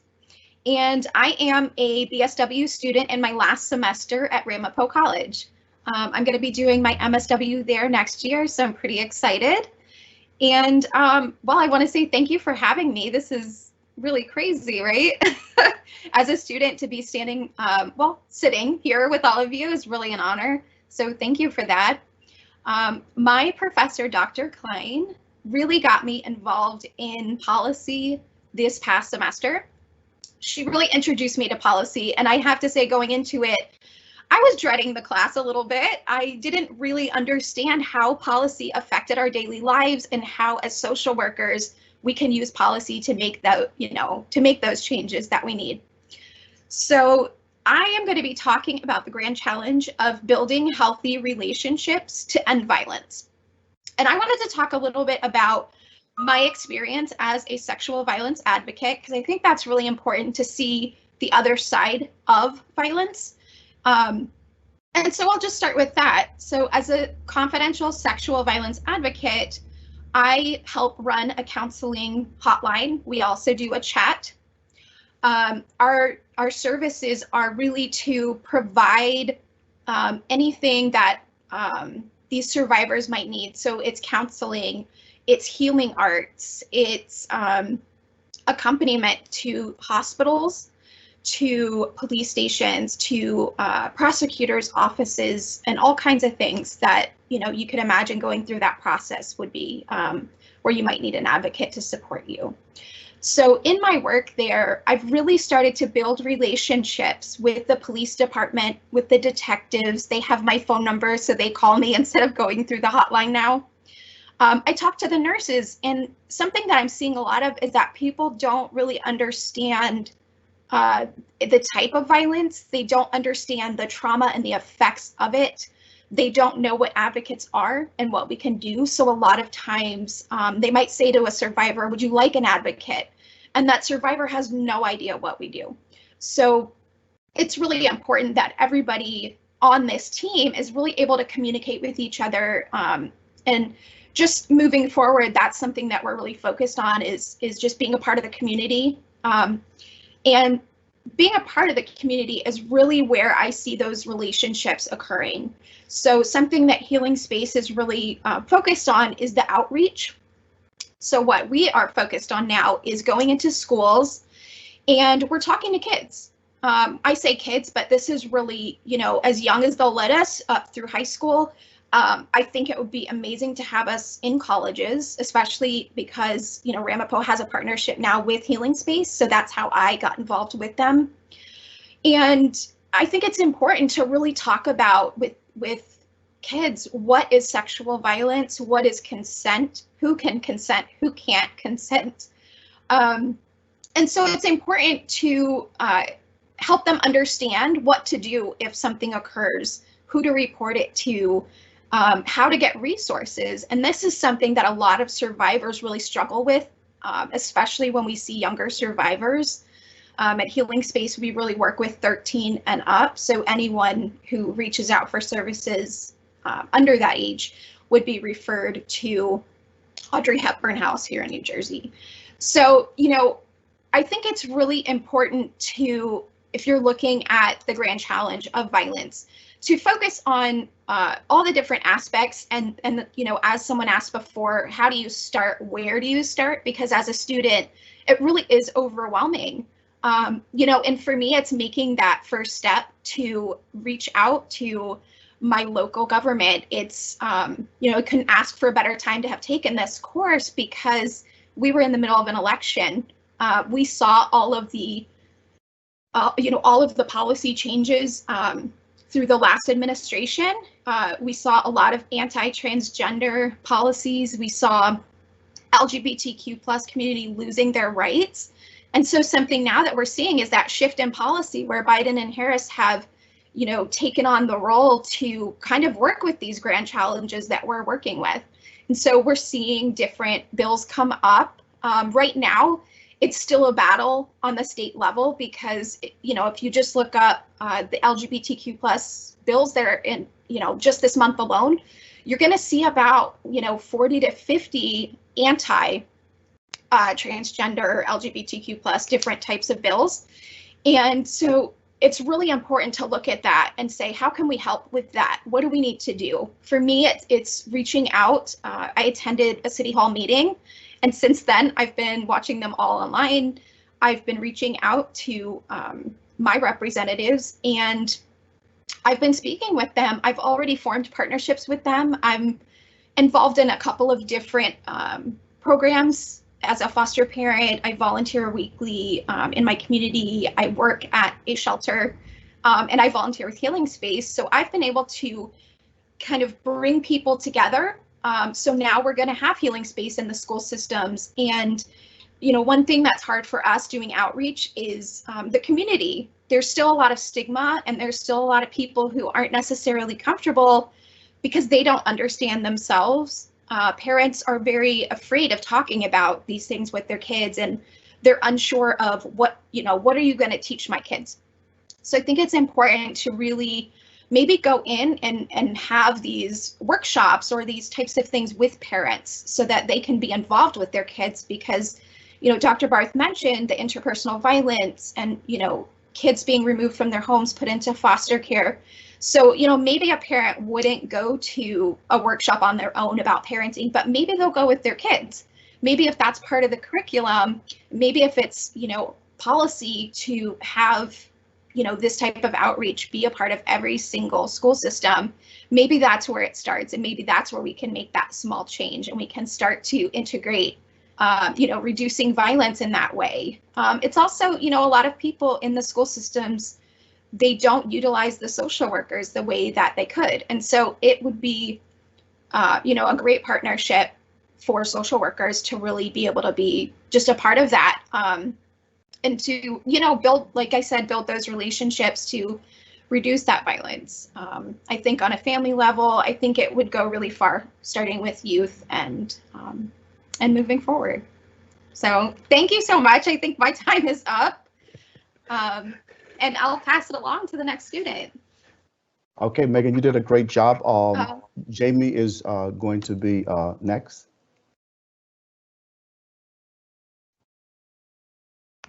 Good morning, everyone. My name is Jamie Tyrone. I am a current senior at Monmouth University majoring in social work with a certificate in the Spanish language. I became involved in policy back in my junior year. I was able to intern at an affordable housing, an agency that does affordable housing in Monmouth County for my junior year placement. I also was able to present a poster on affordable housing in the policy symposium last year, which was held at Monmouth. And this year as well, I am also at the Mental Health Association of Monmouth County. Within the Mental Health Association, there are 2 housing programs that we have, PATH, which is Projects for Assistance in Transitioning from Homelessness, and also Housing Navigator. One of these programs PATH has a mental health component, while Housing Navigator does not, but these programs are case management services. They are not immediate housing programs. And so first, to go to the context of homelessness in Monmouth County, there are multiple definitions of homelessness, and we all might think of a different definition when we think of someone who is homeless. And so there are people that are unfortunately street homeless, that they live on the streets, they do not have an address. There's also people that are couch surfing that are not necessarily considered homeless by definitions of the state, but they're homeless because they don't have a permanent residence and they kind of need to find a friend or a family member that they need to stay with. There's also people that are on emergency assistance through the government that receive money to live in these places. And so there's many different definitions of homelessness, and that affects how we look at the when we think of ending homelessness. So to go back to sort of the case management services part of it, so we focus on empowerment of the client, and I think that this is one of the most important parts of our work, is making sure that our work with these clients is client-centered. And so it was really powerful that one of my coworkers, Elizabeth, said to me when I first started, we don't house people, we help people house themselves. And we work on the empowerment of the client to help them get out of this situation, but also to ensure that there's self-sufficiency moving forward.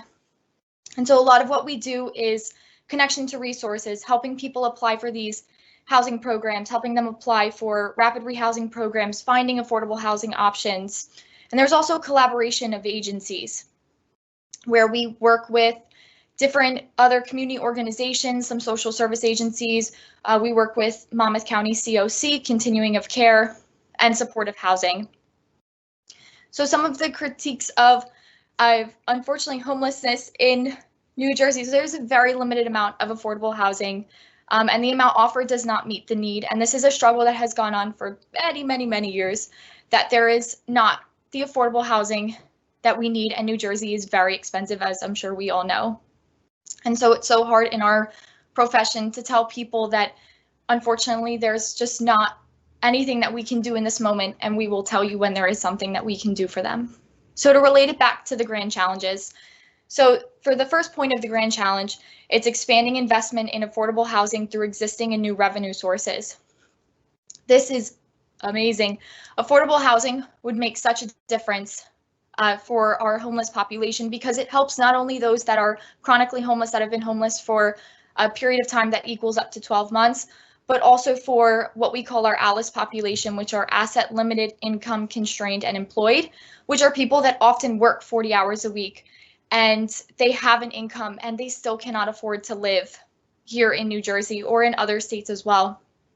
And so by investing in affordable housing, that would help all these different populations. And it's not just looking at it would help one, it would help all of them. And also a lot of these rapid rehousing programs are hard to maintain without the affordable housing options. The second point of the grand challenge is to shift funds from transitional emergency programs to lasting solutions, such as rental vouchers and permanent supportive housing for those with disabilities. In my experience, and when speaking with my coworkers who have worked in housing for longer than I have, vouchers are a great option for the homeless population. They are great options for them to be able to get into housing and to either get out of their cars, get out of the situations that they've been in, and so they're great. And supportive housing does wonders for people with disabilities that unfortunately may not be able to work, that need that more supportive environment than just living in an apartment on their own. And so I think this is an absolutely great part of the grand challenge. The third point is to prevent homelessness or ensuring its brevity by supporting rapid rehousing and time-limited rental assistance. In case I didn't say it earlier, rapid rehousing programs refer to temporary rental assistance, and it can be at different times. So sometimes they are 6 months, sometimes they are up to a year. And with rapid rehousing, as social workers, we just need to make sure that the clients that we recommend for these housing programs, that these solutions will work for them, because it doesn't always work for everybody, because there are people that come in with co-occurring mental disabilities, with physical disabilities, intellectual disabilities, that unfortunately maybe these solutions might not work for them. So as providers, as social workers, we need to work with our clients and to make sure that the solution that we're offering for them and helping them apply for works for them. But people who have chronic homelessness and are unable to work due to disability and extreme poverty need the more supportive environments. And so we need to just ensure that we are working with them. And that's a lot of the work that my internship does. And that is a lot of what I really like about their work with clients, is that, again, they make sure it's client-centered, that they are evaluating the client to make sure that they will thrive and they will grow in the environment that they go into. And finally, the fourth point is ensuring that the guiding principles of housing first, low barriers to housing, harm reduction, and client-centered services form the cornerstone of homeless services for adults, families, and youth. So like I had mentioned earlier, my internship, the Mental Health Association, aims to offer services that are client-centered, and I think that that's really great. There are a lot of barriers to housing that unfortunately we overlook sometimes. So when applying for housing, there are immense amounts of paperwork that somebody needs. And so they have to go through, they have to fill out all this paperwork, and they need documentation. And unfortunately, some of the homeless population that we work with, they don't have access to their social security card, to their birth certificate, to their passport. And so they need to spend the time to then find all of these documents or to go apply for copies. And it takes more time. And also, if they need a photo ID to show who they are, they don't have an address to put down. And so it's harder for them to get a driver's license or a non-driver's license ID through the DMV just because of these barriers. And these are barriers that we may overlook and not think about as being a way that that inhibit people from being able to access these housing resources. But by recognizing and reducing these barriers as best we can as social workers, we can help make that change. So overall, homelessness is a broad problem that encompasses more than just physical housing for a person. And housing is ultimately a human right that we are working towards. And there's many components that go into the idea of eradicating homelessness, from the micro level, working with the individual at an agency level, to meso to macro, the policy work that we're all doing here today. Agencies can only do so much with the resources that we are given. There needs to be change at all levels. And so while every agency that I have worked with housing has done amazing things for the clients that they work with, unfortunately, like I said earlier, sometimes we just cannot offer our clients that many options because we are not given those options, especially now. But with that being said, social workers going into the field can make these changes happen. And that's sort of the hope that I've seen in my internship and through my work with other agencies surrounding homelessness, is that young social workers going into the field can make all of these changes happen by doing just like the work that we're doing today, educating ourselves, by making sure that we're aware of resources, and by looking at everything through a human rights and social justice perspective, we can make these changes happen. Just wanted to say thank you very much. First to Dr. Sanjana Raghudaran for getting me involved in policy originally in my junior year. And thank you very much, everyone. Thank you, Jamie. Great presentation. Both of our first two presenters have done a great job. We're just going to keep moving. And we have Zenaida Rosario, who is coming next to present. Hello, everyone. First, I want to say thank you for allowing me to be here, for giving me a platform to discuss the grand challenge I chose. And thank you for showing up and being willing to do the work of social workers. So thank you so much for this opportunity. Again, my name is Zenaida Rosario. I am a current senior, thank God, in the social work program at Rutgers University, New Brunswick. I am currently doing research with Dr. Dwayne Battle himself, and I'm honored to be doing so. And the grand challenge I am addressing is eliminating racism, which is such a big topic and encompasses so many things. But this grand challenge is specifically important to me because racism is something I've experienced my entire life. And that can be said for a lot of my loved ones and peers as well. But it wasn't something I was able to identify until college, because I was able to get that education, learn about different forms of racism. Sometimes it's not just racial slurs, sometimes it's microaggressions and the ways that people view you before you even open your mouth, which is why education is so important. And I'm glad that I've had the opportunity to gain that education, but I also acknowledge that not everyone has had the same opportunity.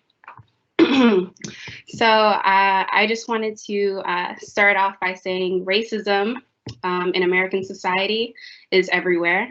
It is deeply rooted in American society. It is the foundation of this country, and it's very important to acknowledge that when we have conversations surrounding racism. Just a few examples. Racism is in mainstream media and news reports.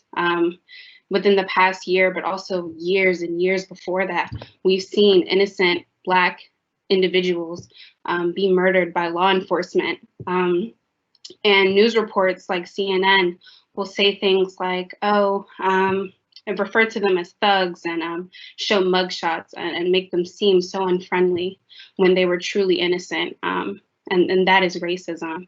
Racism is also in the capitalization of Black culture, something that the Black community has been discriminated against for many, many years.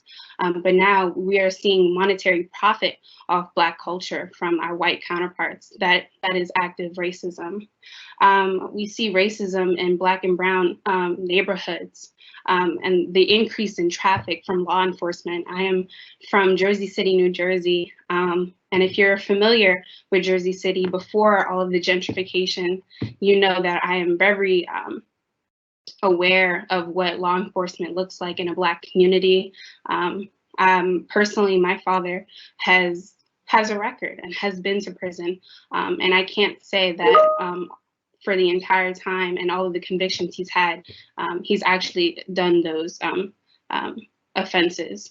So racism is something that is not new to me. Racism is also in the educational system, and this is something I'm very passionate about. It's in having racism is present in educational systems by having a lack of Black students and Black professors. For example, I attend a predominantly white institution, and every day that I show up to class, I'm aware of that because of the lack of Black students and lack of Black professors, not just in social work, but in different majors as well. There's also a lack of Black and brown student organizations, and when they are on campus, there's a lack of funding or a lack of attention to the things that are happening. Really quick, I do want to point out that there was a Black Greek letter organization on campus this past week that experienced a Zoom bombing from white supremacists, where racial slurs were being thrown around, and the program was on Black excellence. And that's just something that happened last week, and it's a very traumatic experience for the Black community at Rutgers. Speaking of educational systems, I don't know if you all have had the opportunity to look at the posters, but one of the posters is from me, and I focus on African-American female undergraduates and how they persist in predominantly white institutions.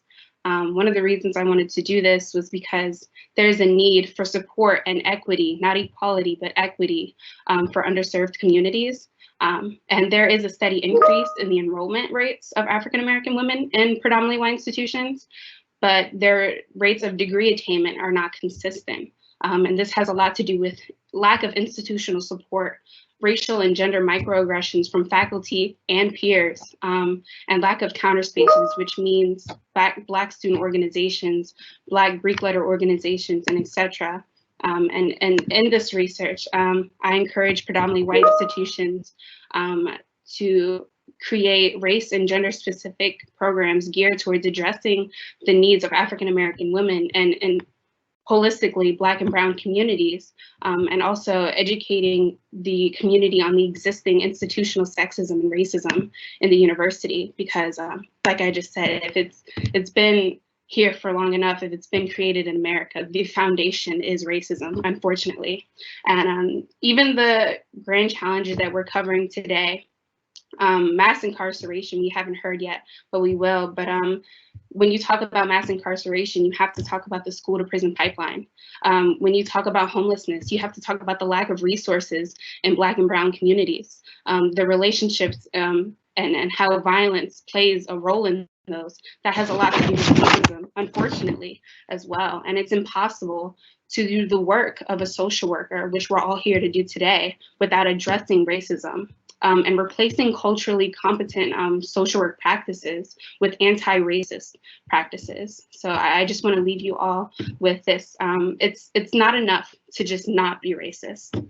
It's a start, but it's not enough. We have to actively be anti-racist. And this means addressing internalized racism within the Black community. This means addressing biases from our white counterparts and everyone else. This means building systems that are intentionally anti-racist, because this is what this country is built on. And if we are actively anti-racist, then we actually will see change in our country and our society.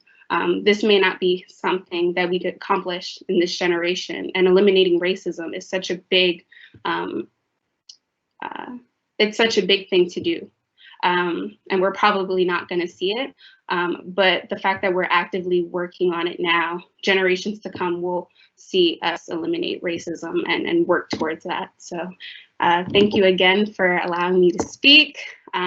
This was a very vulnerable moment as well. So thank you for allowing me to speak and listening to what I have to say. Thank you so much, Zenaida. We appreciate your presentation. And so that we have time for Q&A, I'm going to keep pressing forward and ask Frederick to unmute, introduce, and go forward. Good morning, and thank you for the opportunity for allowing me to be here. I'm very honored for this opportunity. So my name is Frederick Richardson. I'm a senior at Rutgers Newark University. I was introduced to policies by my professor, Warren Thompson, who has been my mentor, so to speak, since I've taken his classes. And being that he's giving me the opportunity because I opened up to him and allowed myself to become vulnerable, he said, you know, when he heard this topic, that, you know, I would be the perfect candidate for this topic. So, you know, I'm honored to be speaking on his behalf as well, and on behalf of others that don't have the opportunity to be here at this current time. So my topic is promote decarceration, which is a very personal topic for me. So I'm going to break it down to three pillars about how mass incarceration has taken over Black and Brown communities over the time, the impacts of it, and what can we do to decarcerate the mass population of incarceration among Black and Brown individuals. So mass incarceration transition from, in my opinion, and from personal experience, it's modern day slavery among the Black and Brown people, and they use modern day policies to keep us in prison in order to allow revenue for individuals. So me personally going through the experience myself, like I said, I want to allow myself to become vulnerable. What changed my whole thought process of trying to break that generational cycle, an officer told me directly that they are trained not to treat inmates as persons. And that was a very, very hurtful feeling to hear another human being say that to another human being just because of the power that they had over us. So that automatically influenced me to say to him, we are humans. So it relates to being 3/5 of a person from a slavery aspect. So now, being that they use this type of mindset to keep us in prison, it's a mass incarceration where they want to keep us in prison as a form of the slavery. So that's kind of the impact that it has on us. It stops our growth. They don't want to see what childhood experience that led us to this prison pipeline. Like Miss I'm not forgot your name, Miss Zanera said, the school to prison pipeline. So we aren't taught how to notice the traumas that take place in our everyday lives. And another thing that constructs to mass incarceration is environmental justice. So our environment plays a major role in mass incarceration as well. So we are trapped in this bubble because we have no resources, we have no access, we can't afford we can't afford affordable housing. We are denied certain resources. And another thing that plays a big part of mass incarceration as well is redlining. So if you are redline, you are excluded from society and the things that they had to offer for us. So how can we move forward in life?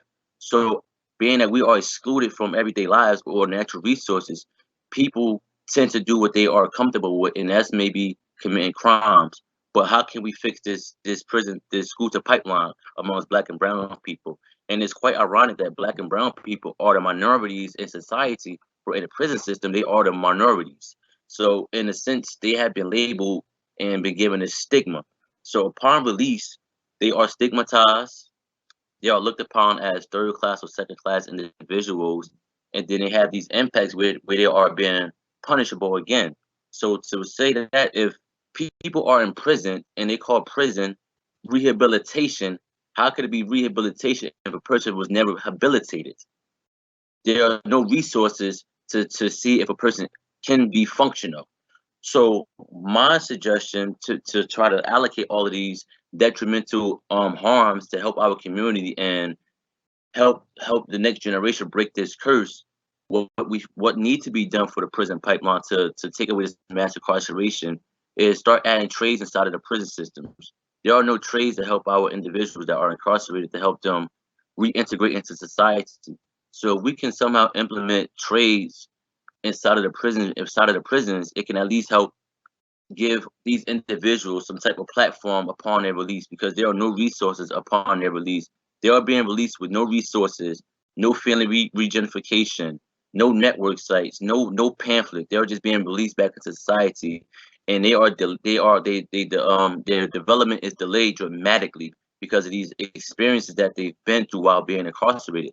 So we can implement programs such as the trades, like I just mentioned, because there are trades inside of the prison, but they're not being honored. You have trades such as where they're making our plates for our cars, where they're getting paid 10 cents. That is considered a trade.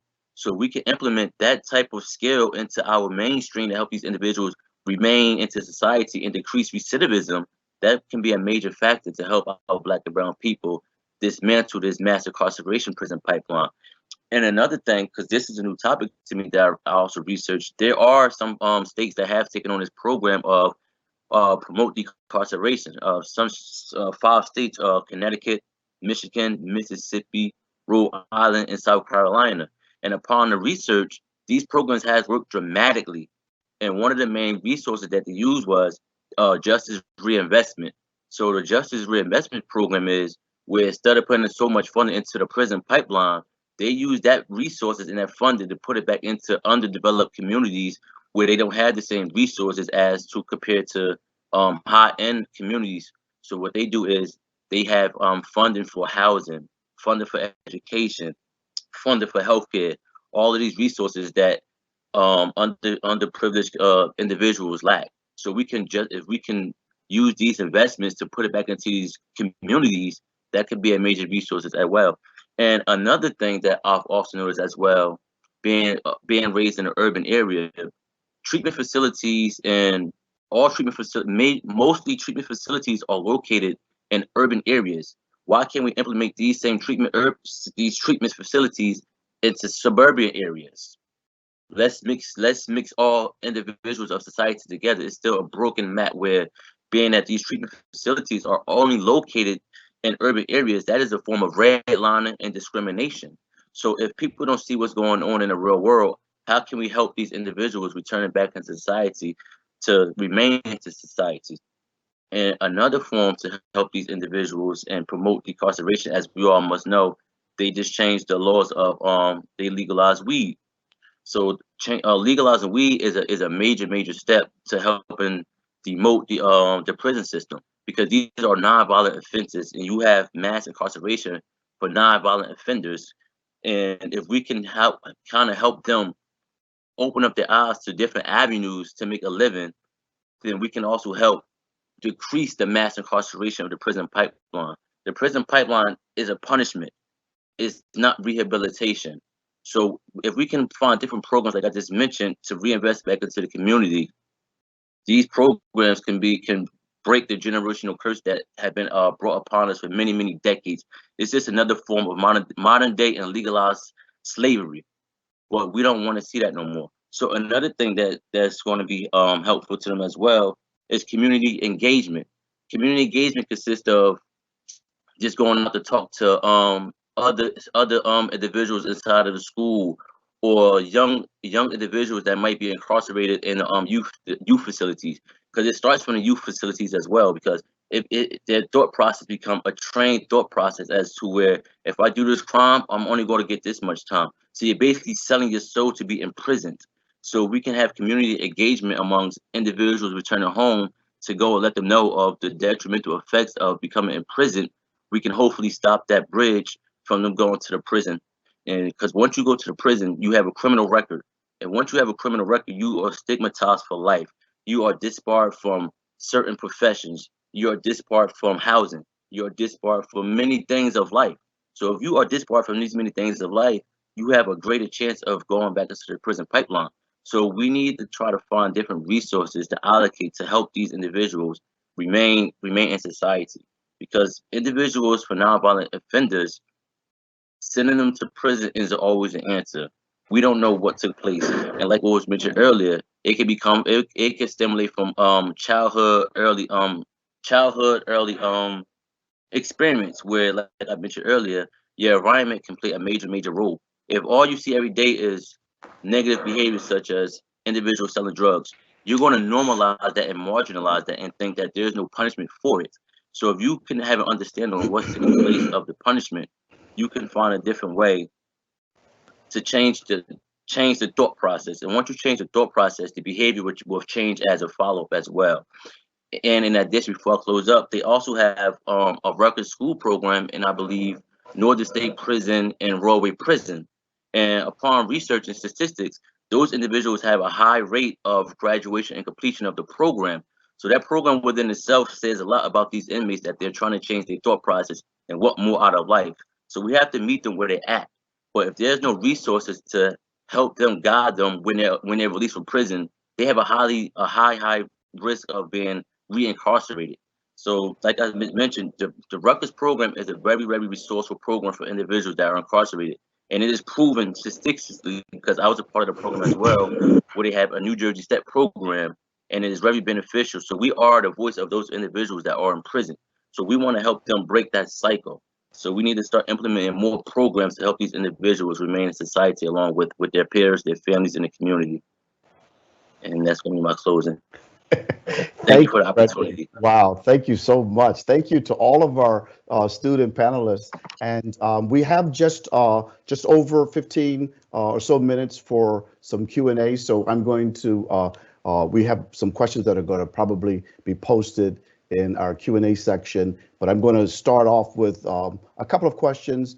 And I want to, since we don't have very much time, I'm like Dr. Apgar, I could ask you 100 questions myself with all of these different wonderful presentations, but I want to, I'll just ask some brief questions and ask that you just, you can answer them, but answer them briefly so everyone gets a chance to respond, and also give those who are in the symposium a chance to ask questions as well. So first, I'll just go back to Megan and ask Megan, we are going to be looking later on with broken places, as Frederick just alluded to, adverse childhood experiences that are predictive of future violence.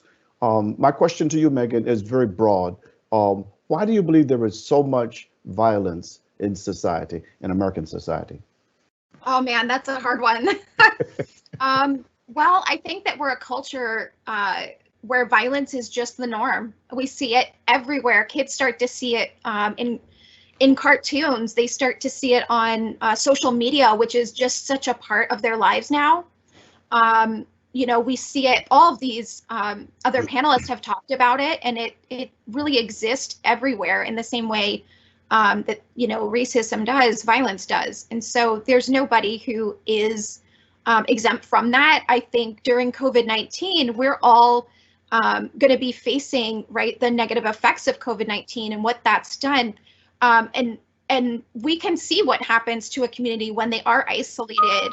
We can see what happens to children when they're not going to school and they're in their homes where they might be experiencing higher volumes of violence because, let's be honest, it's really tough to be home with your kids all the time. And you have the stresses of being laid off from work. You have the stresses of not knowing where your food's going to come from, if you'll be able to work again, you know, and I could bring in affordable childcare because in these homes where people are just struggling so hard just to be able to go to work, they can't pay for childcare. So, you know, I think the violence is coming from all these different aspects. And yeah, I mean, it is so broad, right? Because it's in every community out there. So as students, we have to really look at it and say, how can we take a small part of that in what we're doing? And how can we address that? And how can we help? Great, great. Thank you for that answer. Continuing along the same theme of the impact of COVID on escalation of violence, I want to ask Jamie the question regarding homelessness. What is the impact on homelessness as a result of COVID-19 and this pandemic that we're experiencing? So there are multiple different avenues that this is can kind of go down. So first, for safety factors, so it is proving difficult. I was not at my internship back in April and March, but I have spoken to them about kind of what that was like, and they still needed to go out into the field and meet these people where they're at because they don't have access to technology to do Zoom meetings or even phone calls. So a lot of times they did have to still go out. So there's safety factors for the providers. And then also too, for the people, they can't necessarily control, as we would all be able to control, who they're around. And so unfortunately, they do have a higher risk of exposure and less access to healthcare, less access to getting masks, getting PPE, and things that they can use to clean. And they've limited access to technology as we have kind of shifted into this virtual world as we have with COVID. It's harder for them to fill out applications online, especially when all the community organizations that offered computers for people to come and use for free, they no longer do that due to safety. And so it's harder for them to get access to technology or to fill out applications online as people are now shifting away towards going into offices. And so there is they don't have as much access to technology, limited access to healthcare. And there's also been changes just on a policy level. If anyone has heard of Code Blue in New Jersey, when they enact Code Blue alert for extreme weather conditions and extreme cold, there have been changes to that too due to COVID-19 that make it more difficult for people to access that shelter and everything, especially if you are experiencing symptoms. So there are many changes due to COVID-19 that have an impact on homelessness. Great, great, great. Thank you for that. I ran a program helping to address homelessness for about 5 years in New Jersey's largest city, and just have always been concerned about policies and practices that that we need to implement to help eliminate homelessness. So thank you for that. So there was a question that came very early on in our previous presentation by Dr. Both regarding the grand challenges. And this is not a question directly for you, Zenaida, but it's very relevant. The question was, why was eliminate racism not part of the first 12 grand challenges? And we know that we all know about the 13th Amendment and to end slavery, and this is not identified as the 13th grand challenge, so to speak. But my question that relates to eliminating racism is broad. Megan would say that hers was broad about violence. What is the biggest challenge, in your own opinion? What is the biggest challenge to eliminate racism? Yeah, that's a broad question. I think the biggest challenge is trying to rebuild a society that doesn't perpetuate racist ideals. America has been a country for so many years now, and the systems that we engage with every day, like I said, their foundation is racism. So there's a lot of conversations around reform and what needs to change to provide equity and equality for Black and Brown communities. But the fact will always stay the same. The foundation will still be racism. So what does our society look like without racism being the foundation of every system we're forced to engage with? What do universities look like if they're not founded based on racism? Rutgers University, New Brunswick, at one point, only allowed white males to attend their institution, and now here I am. So it's such a big question to ask, and I can't sit here and say I know what the society will look like, but I do know that there is a lot of work that needs to be done, and the more that we focus on power and monetary benefit and all of these things, the more we're just going to recreate the same system over and over, because that's what racism is really about, maintaining power.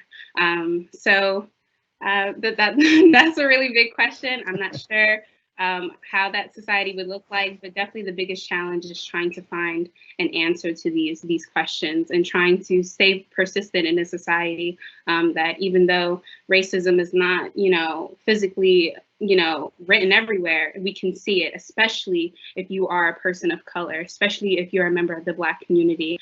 This is something that you can't run from. Your skin, you don't get to take it off at night and relax. This is something you're constantly worried about. Generational traumas are real. So yeah, I'm just gonna leave it at there. I think you did a great job with the answer. The fact that we keep raising the questions and seeking the answers and acknowledging incremental changes that have that take place, and then to be able to see more substantial changes result in a non-racist, society, which at least we're moving now with anti-racism. So thank you for that that answer. Frederick, there's like a great question for you in the Q&A queue, and I think I'm going to opt to go with that one rather than my question. If we get a chance, we'll come back around to questions I have for you. But it's a great one. This person says that it was incredibly shocking to hear you recount an officer saying that they're trained to see inmates as not people. And the question is, do you think that advocating for improved training for officers would also aid in promoting decarceration? That's a question from the audience for Frederick. Absolutely. And I say that because when you're in prison, you want some type of human connection outside of the everyday individual that you're housed with, because it's the same norms, the same food, the same activity. So to try to remain a part of society on the outside, that human activity connection with a CO who goes home every day, it gives some type of hope that there are individuals that care for us, that want to see us succeed, that want to be a resource for us and treat us as human beings instead of as a paycheck every day. So I think different training will be a major impact on helping inmates instead of them seeing it as a paycheck or just a state number. Mentioning someone by the name is a major factor as well, instead of saying inmate 6174. So if you are recognized by your name, that within itself will let you know that you are still a human being outside of these state prisons. Excellent, excellent. Thank you. So we're going to go slightly out of the order that we've been going. There's a question in here, and this question, Jamie, is for you. The question is simply, if you had a plan of action to end homelessness, what would it be? We want to hear Jamie's plan. What a That is such a broad question. I really, going back to the points of the grand challenges of social work, I really do agree with the points about investing in affordable housing. I think affordable housing is one of the most important changes regarding homelessness, because like I said, it doesn't just help those that are living on the streets, that are living in their cars. It helps the chronically homeless. It helps the people that are in a bad financial situation and they somehow ended up in this place. It helps the, like I said, the ALICE population, asset limited, income constrained, and employed population. So it helps more people, and also helps the families that are just barely being able to afford an apartment in New Jersey. So it helps more than just one group or one definition of homelessness. It helps a lot of different people. But I do also think that investing in voucher programs, in permanent supportive housing for those with co-occurring disorders, all of those are so important. And so there's multiple steps, I feel like, my plan of action to end homelessness that would involve, and it would involve all of these aspects, and investing in the community organizations that do the work with the people one-on-one. And I think that those organizations are so important. And so while also investing in larger policy, also helping those organizations to make sure that they can continue doing the work that they do. Excellent answer. When I think of policies, we often think about cause and of problems and then solutions. And with respect to social policies, it's a process, how policies are developed, and the solutions are they're varied. It's not like there's just one solution, and what you are suggesting is that there are multiple ways of working to bring an end to homelessness, as there are multiple factors that contribute to homelessness. So great, and thanks. Okay, Fred, we're back to you.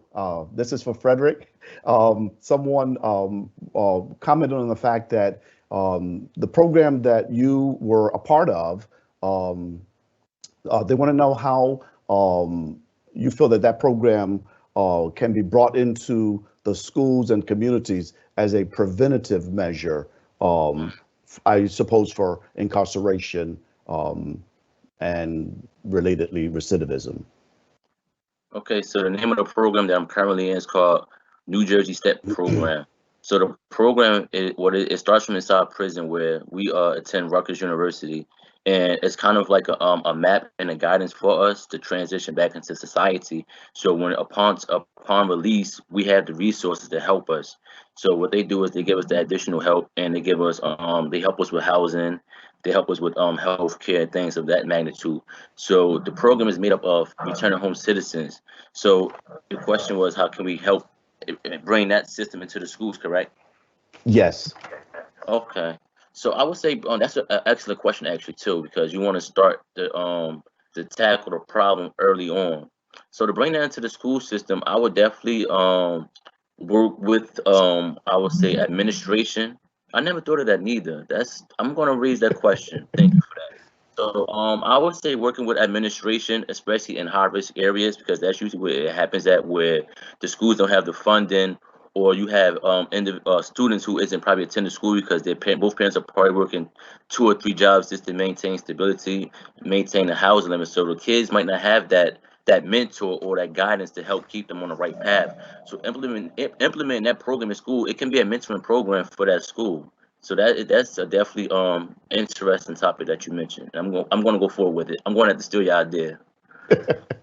Great. So I just want to say how much I've enjoyed being able to moderate this panel. I really, really appreciate each of you, the presentations, the thoughtfulness to the grand challenges, and the ability to interact with these questions that you've had to respond to. Just an amazing job. And I don't know if you can hear it, but I'm applauding each of you, and I'm sure that there are others. I could see my colleague who's in the batting cage. He's applauding you as well.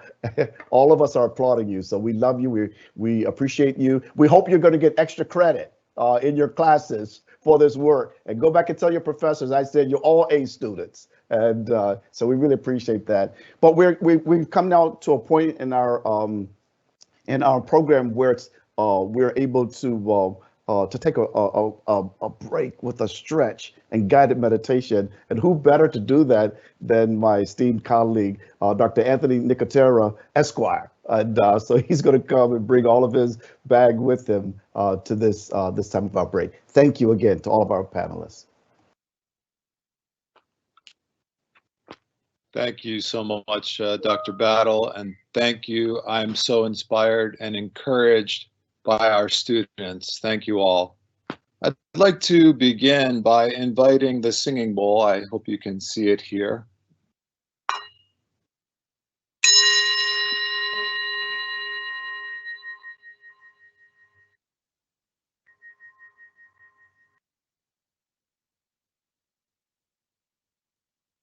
I find that the singing bowl always helps invite centering and calm, even when I've been working with various populations from young children to adolescents to students to older adults. So before we engage in our mindfulness practice, I would like to invite you to take a moment just to stretch in whatever way feels good for you. Maybe you want to stand up and stretch. We can get Zoom fatigue, as we know, and we are embodied biopsychosocial spiritual beings.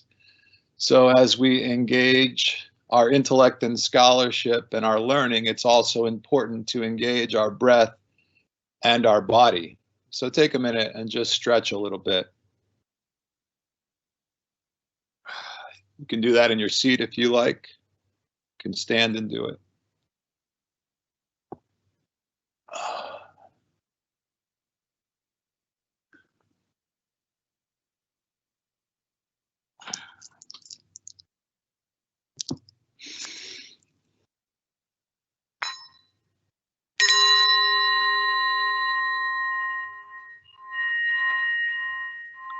So as Dr. Battle mentioned, my name is Anthony Nicotera. I'm an assistant professor of social work at Seton Hall. And though in some ways I'm always a beginner, I've been practicing mindfulness and meditation for about 30 years now, which is hard to believe. And I'm deeply grateful for the invitation to share a brief mindful meditation practice with you today. I integrate simple mindfulness practices into all of my classes.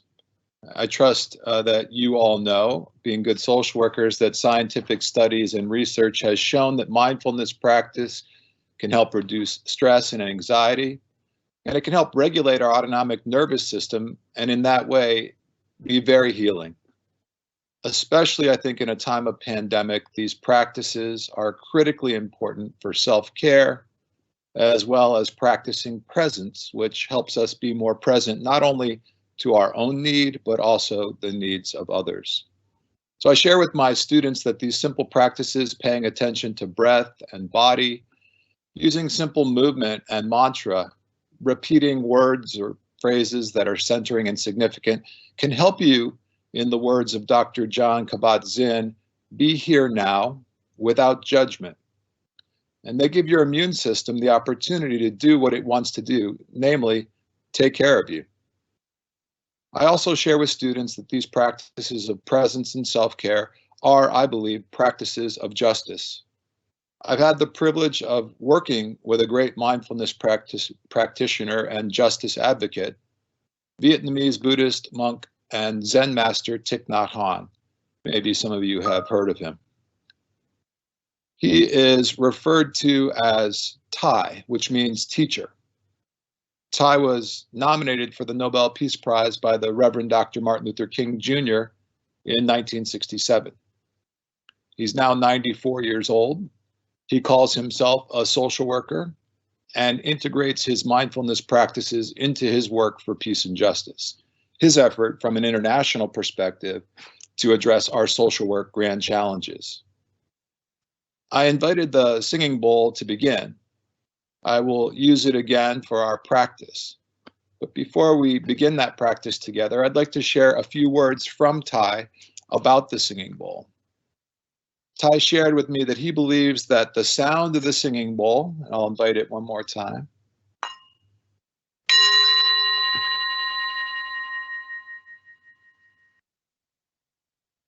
the sound of the singing bowl is the voice of our ancestors calling us home to our deepest truth in the present moment. It is also an invitation to connection. Consistent with our core social work values, Ty believes that we should replace the verb to be with to interbe, inasmuch as we do not exist outside of relationship one with the other. So he asks us to remember our connection every time we sound or invite the singing bowl. In fact, when I was with Ty in his Plum Village community in France, every time a bell rang, including the sound of a cell phone, everyone paused for a few seconds. They would stop, they would take a deep breath, and then they would continue. Ty invites us to do something like this even now, even here in our own practice, maybe scheduling regular bell sounds on our phone that invite us to pause for a moment periodically during the day, to just breathe and be here now without judgment. The practice I'd like to share with you today is called Pebble Meditation. It was shared with me by Ty and his community. We featured it in a film we did called Planting Seeds of Mindfulness with Children that I had the privilege of working on with Ty. However, it's not just for children. In fact, it's a favorite of the monastics and retreatants at Plum Village and many others. So to prepare, just invite you now to get into a comfortable posture.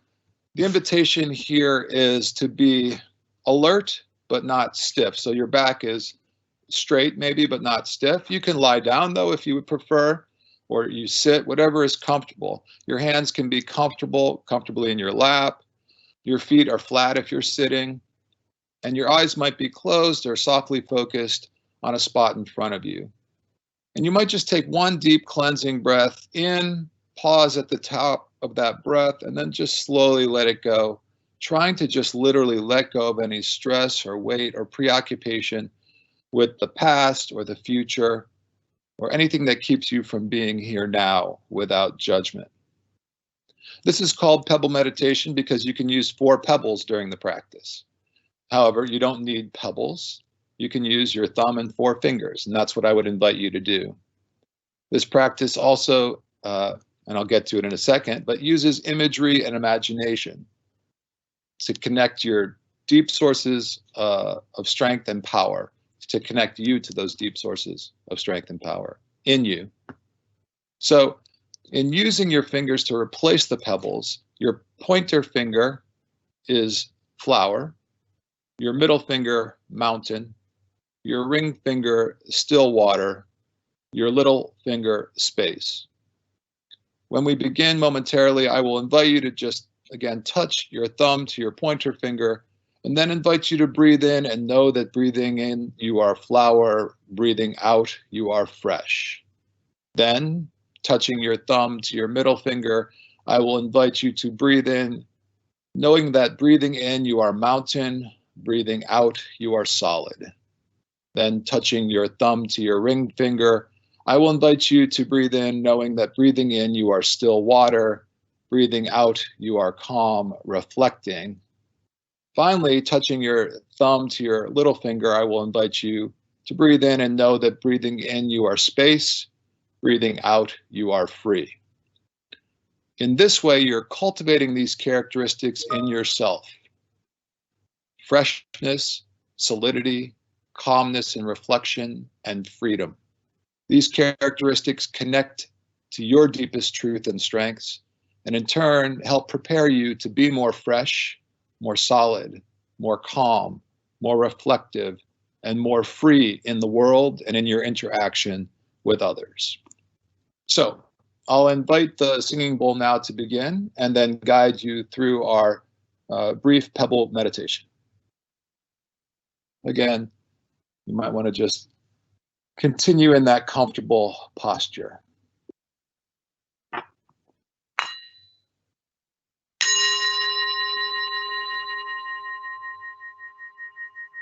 Touch your thumb to your pointer finger.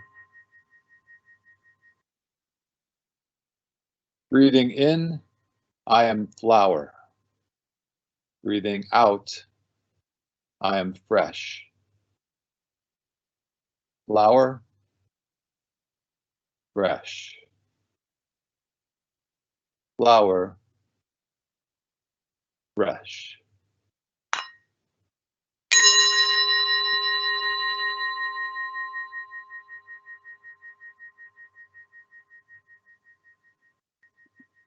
Touching your thumb to your middle finger. Breathing in, I am mountain. Breathing out, I am solid. Mountain, solid. Mountain, solid.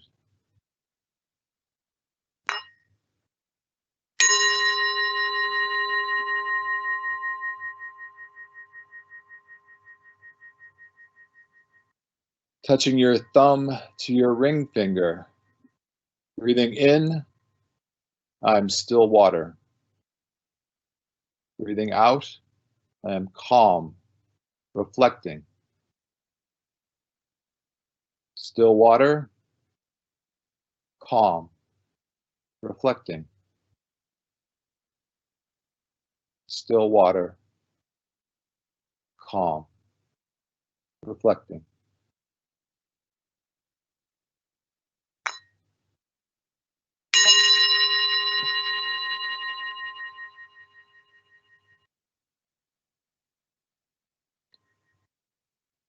Touching your thumb to your little finger.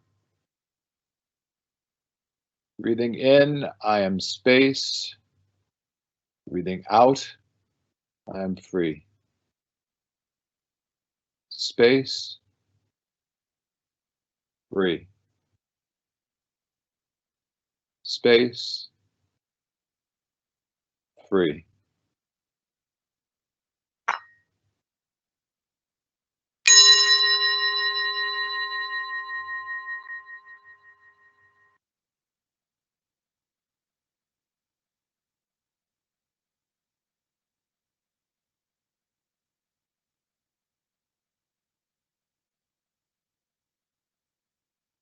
Flower, fresh.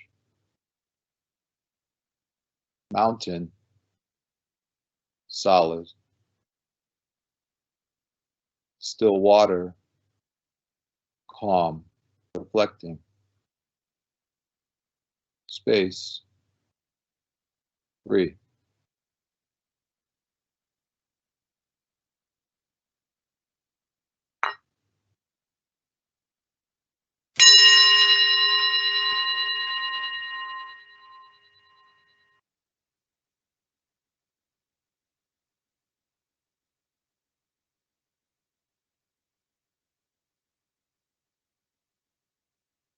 As we continue in this present moment, the point at which time touches eternity, according to C.S. Lewis, in this eternal present, let us together take our freshness, our solidity, our calm, our reflectiveness, our freedom into the world to deepen our policy work, our work to address the grand challenges, our social work for social justice, and our work to build what Dr. King called the beloved community. Thank you.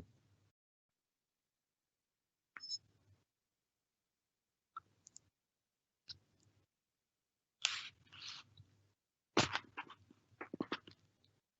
certainly want to invite you all as we move on to our next phase of the program to think about what practices make sense for you.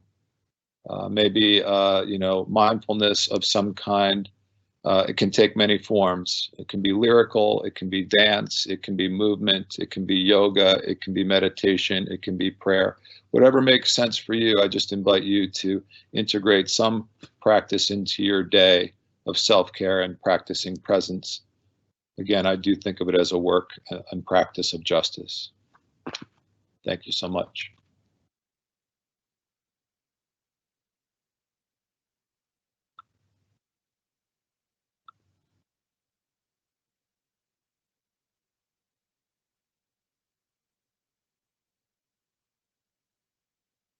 Eileen, please unmute. Okay. Thank you. That was wonderful. I was enjoying the moment. I'm sure everybody else did as well. So my name is Eileen Klein. I'm an associate professor of social work at Ramapo College. And just as Dr. Battle said, this is my favorite day of the semester. I love the Policy Symposium, and I'm so glad to be here with all of you. It's all very inspiring. So you all watched the documentary Broken Places. The documentary explored why some of the children in the system are damaged by early adversity, while others are able to thrive. The film demonstrates how early trauma shaped their lives as adults. So I'd like to introduce Sanjana Raghudaran, an assistant professor at the School of Social Work at Monmouth University, who will moderate questions about the film. She teaches social work policies and services, community practice research, and global human rights and social justice. Her research interests include migrant experiences, racial inequalities, and program evaluation. I'm also very happy to welcome Daniela Rinhover, who was featured in the film.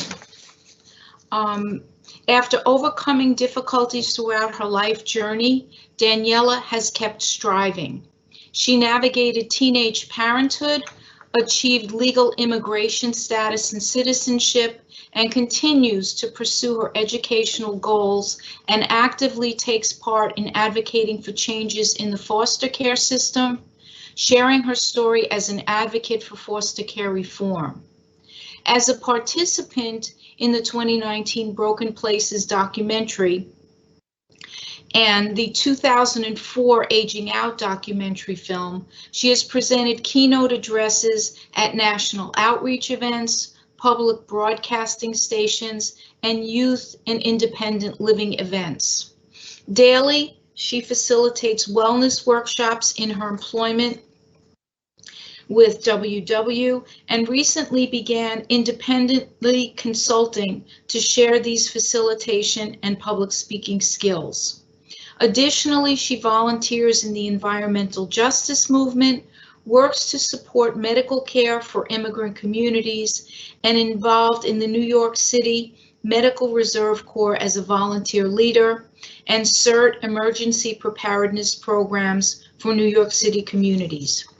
Daniela lives and works in Metro New York City and continues to attend Hunter College studying cultural anthropology. Currently facilitating conversations and presentations on topics covered in and as outreach for the films, she continues to be available for foster care reform and advocacy campaigns and plans for a book of her memoirs. Legally separated, she is co-parenting two teenagers, Elijah, 18, a college junior in Indiana, and Sky, 16, a high school junior at a prestigious specialized high school in New York City. So welcome, Daniela. We're really happy that you were able to be here with us, and we thank you so much for sharing your story. Thank you. Good afternoon, everyone. Or, well, we're on the border of afternoon. I appreciate the invitation, and I am welcoming the opportunity to share. Feel free to ask away any questions that you might have. And again, thank you for having me today. So I would like to ask the audience to start, putting any questions you had for Daniela in the chat. But in the meantime, Daniela, we have a set of questions here, if I could start with those until we see the Q&A questions coming in. The first one we would like to start off with is, how did you become involved in the film? Great question. I get that one a lot. I fortunately, interestingly enough, I listened to the guided meditation, and it was being present in a moment. I actually met the director of the film, Roger Weisberg, actually on my birthday. I was living in a maternity shelter for foster youth, for girls in foster care at the time. And they did a presentation where they said, you know, do you want to meet a director? And they had like signs up throughout the building, and pretty much I just ignored them. And the day Roger came into the building, it was my birthday, and my staff member, she was my social worker, she said, you know, the producer's here, you should go meet him. And I just kept kind of saying, okay, you know, I don't know about that. And pretty much I kind of shot in the dark. I said, okay, well, if Bisna, at the time, my significant other, if he can come in, then I'll go upstairs.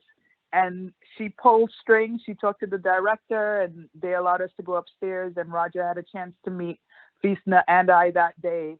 And he actually had plans on filming in March, but I was pregnant and due in a couple of weeks. And he fast-tracked his filming so we could get filming done for the first film, Aging Out. And I met him during that process.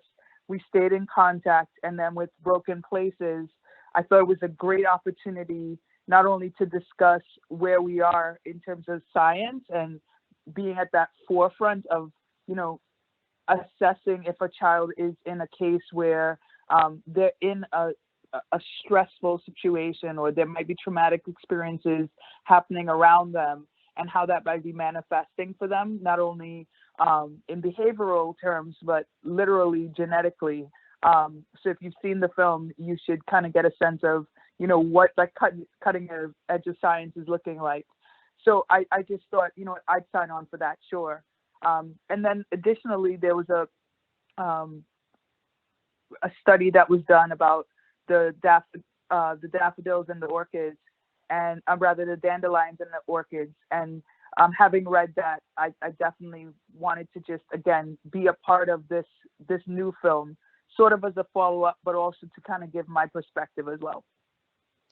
That's an amazing story, how you got connected to the film. Wow. We have a question already in the chat, which, you know, I also had written down. So, you know, could you explain more about the dangers of using the word resiliency? Because, you know, that came up in the film, in the documentary. Absolutely. Dangers. I think it's an interesting word, as you guys have seen in my response to it in the film. But I think that the danger is that there becomes a desensitization when someone is in traumatic experiences, and or they're experiencing any level of hurt or pain.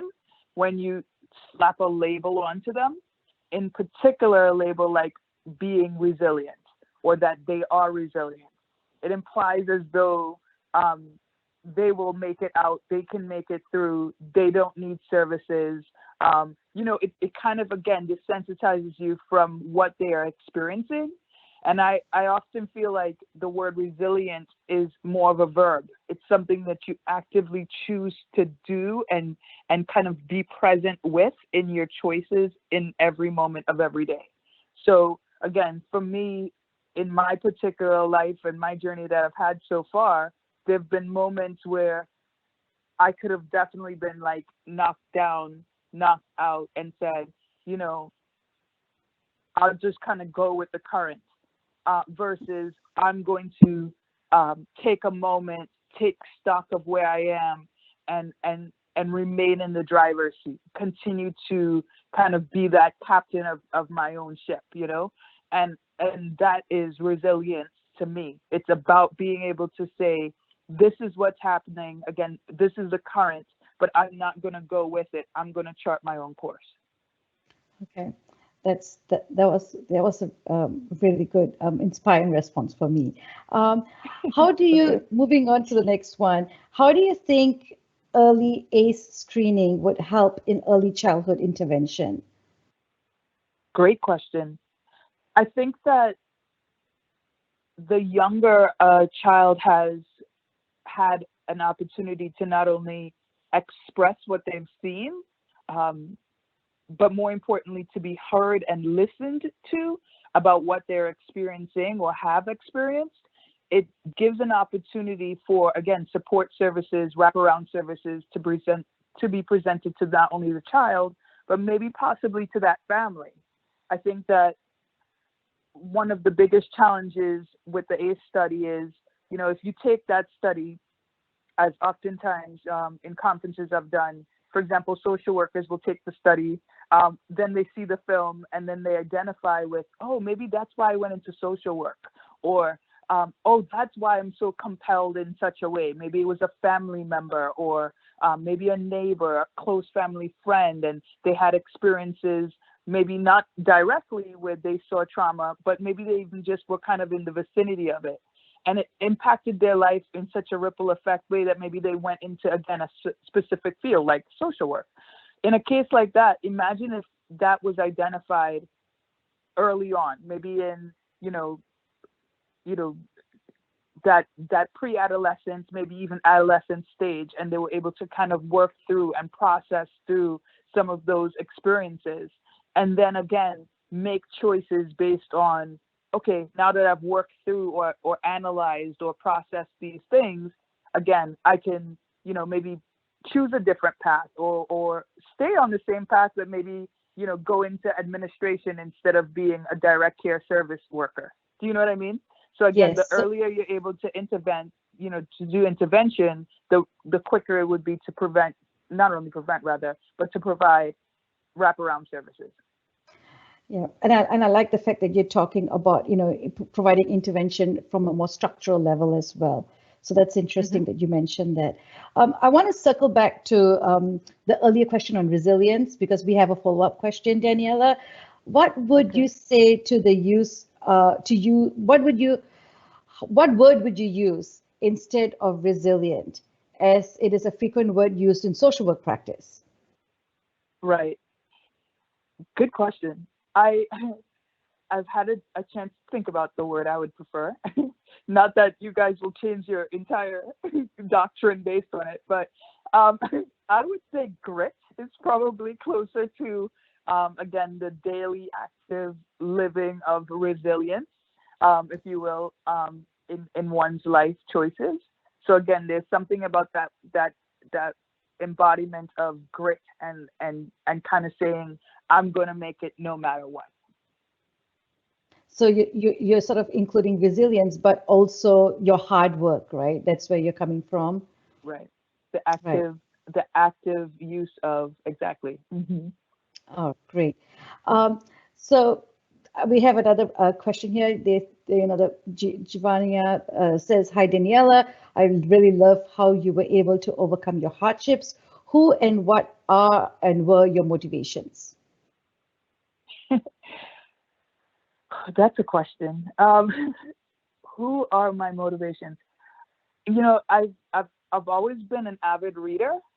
I've found that books and authors, obviously, of said books have inspired me throughout my life.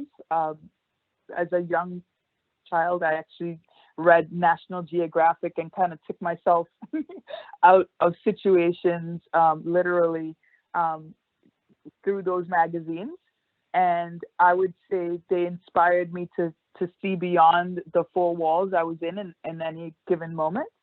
I definitely have an affinity and a love for my grandfather, who supported me and was that one person that I could say without a doubt I knew loved me unconditionally. And one of the things I remember about him is his support was unwavering. Like, he would go to work, and then, for example, I did spoken word type events. So I did this like storytelling competition at a library in Trinidad, and he went to work that day, came home, picked me up, took me to the library, sat through the whole thing, and I just remember him just being in the audience and knowing that he was there.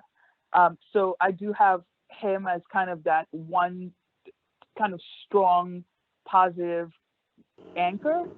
But throughout my life, I've looked for anchors as well. So whether it's someone that's, for a reason, for a season, or for a lifetime, right? I find those anchors throughout my experience.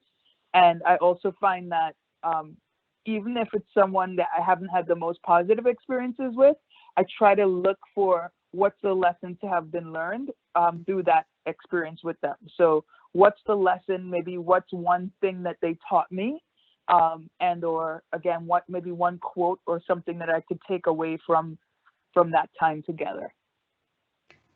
That's a beautiful experience that you had with your grandpa in terms of your connection. So now moving along with the connection to your children today, because towards the end of the documentary, we realized that your son went to live with his dad. So how is your relationship with your children today? If you could update us on that. Absolutely. Elijah just turned 19, so that's interesting. I've been thinking a lot about the fact that when I was his age, I was pregnant with him. So I often wonder what his choices would be, or how he would approach parenthood if he chose to start a family anytime in the near future. Hopefully he does not yet. Not to say that he's not ready, just to say that I don't think he's ready, but I'm a mom, so. Elijah and I are in a place where, and I know there's some young people on this on this symposium, so I want to say that, you know, your parents love you like literally to the moon and back, whether they can say it to you, verbalize it or not. And of course he knows that. I think that we're at a point in our relationship where he knows that, and because he knows that, he kind of tests that that boundary. But we do have conversations now, which is an improvement. And you know, his relationship with his sister is improving as well. Sky's a junior, he's a junior, so they kind of are both getting ready to kind of get to the end of where they are in their respective educational places. She's looking to colleges, and we're in the SAT thick of it now, and you know, looking at applications and all of that. So it's an exciting time for both of them. In my particular case, as a, I would argue, young woman, I actually have had an opportunity to not only kind of you know, parent Elijah and Sky. I actually now have a newborn as well.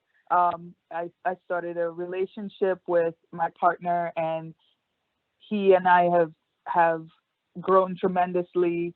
And coming out of 2020, it was like the perfect kind of way to not only embrace kind of that pandemic and being at home, and in my particular case, learning how to relax and just be at home and not kind of be running all over.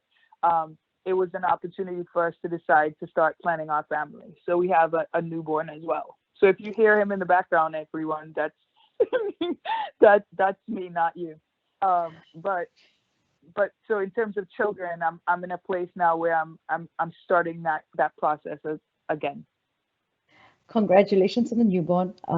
And you know, it's always a wonderful experience. And for you, especially, like having gone through that with your two grown children and then doing it now again, I'm sure you see things in a different light, which leads me to another question. Living in such a hard time in your early years, did you ever imagine your life would be the way it is today? Okay, I'll answer that in a very candid way for you guys. Even now, here I am at this point in my life, I have a hard time with, where do you see yourself in 5 years? You know, I'm very much in the present, and I've found this to be true of many people that I've had the opportunity to not only live with in foster care and group homes, but in my life journey. Anyone who's been through kind of traumatic experiences, it's this interesting kind of like survivalist mode that you are in, where you almost kind of are appreciative of today and don't know if you'll make it till tomorrow. So you almost kind of like live like, well, I don't know, you know? So do I think that the experiences I've had in my early childhood, adolescence, and you know, even early adulthood, do I believe that they've shaped me into who I am today? Absolutely. But I definitely think that the work that I've done to kind of chisel and refine and to kind of sand down those rough edges have made me into the best person that I possibly can be. And again, we all grow and we evolve and we change, hopefully, if we want to. I choose to. You know, and so, that's coming back to the grit too, right, Daniela? Exactly.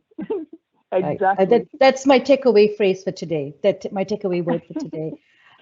So, you know, moving along, there's some questions in the chat about, you know, what social service resources were helped you or really, you know, were blockades, yeah. So positives and negatives around social service agencies, and if there were social workers, you know, in the path when you did reach out. Great question. I'm kind of more of like a, you know, bad news first, good news second person. So I'll start with the negatives. I would say that the biggest challenge, and I guess it's a reality, from a foster care or any sort of independent living group congregate care situation, is funding. So we have to call a spade, and you know, the nature of the work tends to be grant funding, and unfortunately, because it's grant funding, you have to kind of set yourself out from the pack, right? So you have agencies that come up with great ideas.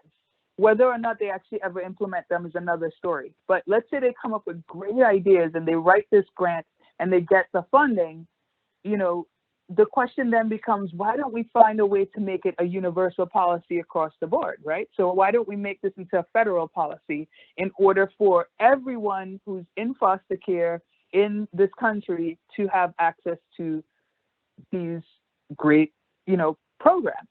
So I guess that would be my biggest kind of challenge. In terms of things that were helpful program-wise and policy-wise, during my time in foster care, I have found that, again, some of the great programs that were available, you know, something like ACS started a youth development, independent living kind of program where they decided to bring young people who were in that like 17, 18, 19 age group who were about to kind of transition into, you know, independence together. And it created a group environment for us, and it was supposed to teach us independent living skills. We'll just leave the what it was supposed to teach us out for a minute. But what I will say is the idea of us being together as a group was so helpful, because we got a chance to talk with each other. And whether or not we learned actually how to write a check in the session that was supposed to teach us how to write checks was irrelevant at that point, because there was something about being in the room, hearing other people, what they were experiencing, how they kind of navigated it. You know, what did you actually need to bring with you to get your checking account set up? That type of question and answer conversation that we had together was invaluable to me. For example, they had a secondary component where, again, if you were a college student, they provided you with a laptop. So again, how do I go to college without, you know, the necessary tools? So they had great ideas, and they were able to kind of put it into practice in this small subgroup through ACS, which in New York City is the Administration for Children's Services. So again, that's a perfect example where I was fortunate enough to have been, you know, kind of in the room where it was happening, if you will, and was selected to be part of that program. Similarly, I cannot speak about social workers without mentioning one of my social workers who fortunately listened to me when I told, them over and over that I needed to get my immigration status updated in order for me to, at any point, be able to successfully get out of the foster care system and become a productive citizen. And she actually was able to get me in contact with a legal aid lawyer who was then able to get my immigration status updated. And, I was able to get sponsored through, the program where kids in foster care will get their green card. So it's a perfect example where, again, it was just about who I happened to be in the room with and whether they were actually actively listening to what I was asking for. Program-wise, again, I could speak for hours about different programs that I've had an opportunity to hear about and see in my journey. In particular, Jim Casey Youth Opportunities has a passport program where pretty much they walk a young person through the foster care system, through, again, independent living type workshops. But more importantly, the real kind of carrot of this program is they have a matching program for any monies that the young person puts in to a certain cap. Let's call it 5,000, but it probably will be less. But let's say you put in and you earn money and you will get that matched by that Opportunities Passport program. So great program. Another one is the program for youth going back to college.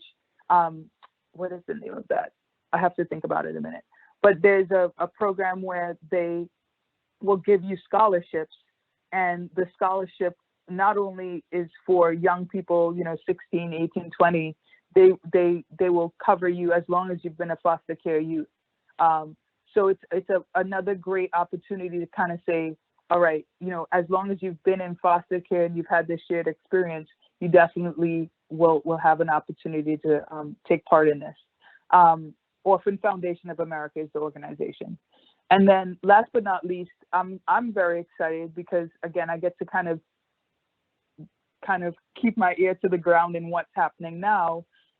As of last year, there actually was an initiative through HUD, the Housing and Urban Development, which is a federal program where it's going to get tenant vouchers for foster care youth to, again, create some level of housing stability for young people. Again, once you age out of foster care in your respective state, again, each state has their own, specific age requirements. But again, once you age out, how do you kind of create that stability so you can go to college or you can decide, what you'd like to do and not create a system in which you now go to another system, whether that be the juvenile justice system, the criminal justice system, maybe even the military, because you have no other options. So again, program-wise, we can keep talking, but I hope that answers the question. Yes, and you gave some really great insights towards the program background, and I'd like to keep it at the macro level for another one or two follow-up questions. Okay. So in terms of the documentary, right? It was focusing on individual experiences and how genetics, social, environmental factors play a role in determining outcomes in later life. So you started talking about this a bit, but if you could talk more about any structural institutional factors that work in favor or against you. And then as you talk about that, I would also like to ask you about, whether you experience racial stereotyping or profiling, in terms of your experiences with the system. Whew, we're talking about adversity now, huh? Yes. Okay, so structurally, I think that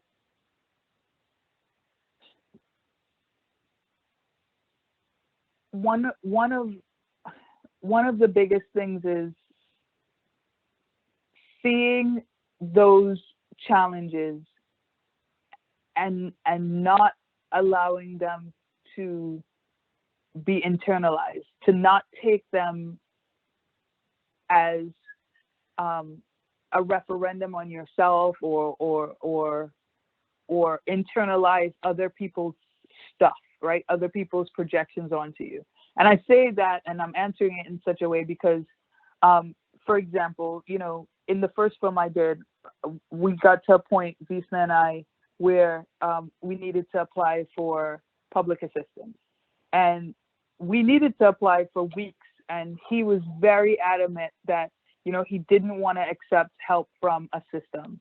And I got to a place where I realized that my pride was less important than being able to pay the rent and to be able to provide, at the time it was only Elijah, but to be able to provide for Elijah and ourselves. And so when I think about structural kind of roadblocks, there are many, but I think that one of the biggest roadblocks that one could face coming out of any system is, again, one's pride and or one's, you know, taking other people's impressions of you and accepting them as your own. So for example, and this is to kind of answer both parts of the question, one of the things about being a foster care advocate is now I'm at a place where I'm A, older, but B, I'm in a place where I can see why people try to loop everyone that's been in foster care into a category. But the thing is, everybody's story is different.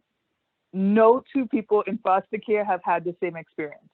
And while you might talk to 10 different people that were in foster care, 5 of them could have been placed in a loving, nurturing, you know, adoptive home. And technically they were a foster child.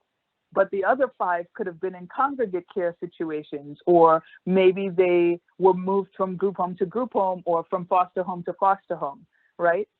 Some of them may have an attachment to their birth family, others may not, right? And so when you think about how you navigate your birth family and that relationship, and or how you identify as a foster care child or a child that came out of that system. Some people rebuke that. They don't even want to talk about it. It becomes a part of their life where they don't want the stigma of being a foster kid attached to their journey, right? And then it creates this place where one of the biggest challenges is, oh, I have to wait till I become a success, right? So in my journey, I've found that I want to be as candid and as open about the struggles and the challenges because I am a success story by virtue of just waking up every day and making it, you know, my duty, if you will, to make it the best day possible, to be the best person I can be, to volunteer my time when I can, to give 110% at my, you know, given work that I choose to do, right? To parent my kids and create, you know, an environment where they become the most productive citizens in the world that they can be. But that doesn't necessarily look like success to everybody, right? To some people, it means dollars and cents. It means money, right? Like, so I'm not a millionaire. I don't know if I'll ever be, but it doesn't mean I don't approach every day like I have the opportunity to make it $1 million day, $1 million day, you know? So again, when we think about the adversity one faces through any system or any sort of structural, institutionalized kind of way of thinking, it's overcoming the red tape, seeing the red tape, but overcoming the red tape and not internalizing it. And so again, when we think about the second part of the question, race and identity, I think that, you know, first and foremost, I'm an immigrant to this country, and, you know, that was, again, stigma-wise, that was something that I was very anxious about discussing in probably the the biggest thing I was anxious about discussing in my journey to share my life on film. And the problem with it is, as now we're learning more and more, I would argue, if you're watching the news, you know, the immigration policies in America are ever changing, right? And so when you think about, you know, race and identity, do I talk about the fact that I don't have my papers? And do I talk about the fact that, you know, if I tell my social worker, will I get deported? Like, you know, so those were real issues for me as a young person, navigating the foster care system. You know, can I apply to colleges? Because if I don't have a green card, I can't get scholarships, right? So those were real issues for me, in terms of other people and how they perceived me based on the color of my skin or my, again, immigration status. I chose not to let those things affect me, but it was definitely a reality. I definitely saw young people in foster care who did not have the same hue of skin as I do, who were either shuffled into adoptive homes pretty quickly or placed into agency homes that were in better neighborhoods or in, you know, independent living programs faster than many of us were. So can I say that, you know, with any level of with any level of certainty that there are, you know, disproportionate brown and Black children placed in, for example, congregate care versus adoptive homes? Yes, through my own experience. But again, do we have the data to support that? I would probably say yes. Do people want to see that data though? That's another question. Believe me, there's studies that are being done. Again, do we choose to use that information and effectively change public policy? That is up for you guys as the future social workers and current social workers of the world to make happen. Because, you know, for example, I had an opportunity to work with the Child Welfare League of America in DC, and, you know, we had a legislative branch at the time, and, you know, again, disproportionality was the big conversation out of the year in 2005. That was the big topic of conversation, and we were pushing legislation and trying to get public policy shaped around that. And it's like, where all of those studies? Where is all of that data? And why haven't we done more? So again, the information's out there. You guys have to go find it and, you know, take the charge if it's something that you feel really strongly about. I hope that answers the question, and Yes, also gives you a charge. Yes. Yeah. So I wanna probe a little bit more about giving us the charge, because you're right. The information is out there. You know, you can do. I just did a Google search actually this morning, so the information is out there. And you know, and also Dr. Barth this morning, he talked about racism, and, you know, he alluded to racism in the child welfare system. So, you know, what my question to you is, you know, for us, right? Professors, you know, students, the future in social work, right? How can we promote, from your perspective and your experience, and now you are in the advocacy role, how can we promote individual and family well-being, reduce violence, and create a more just society, especially for, you know, for the children? Great question.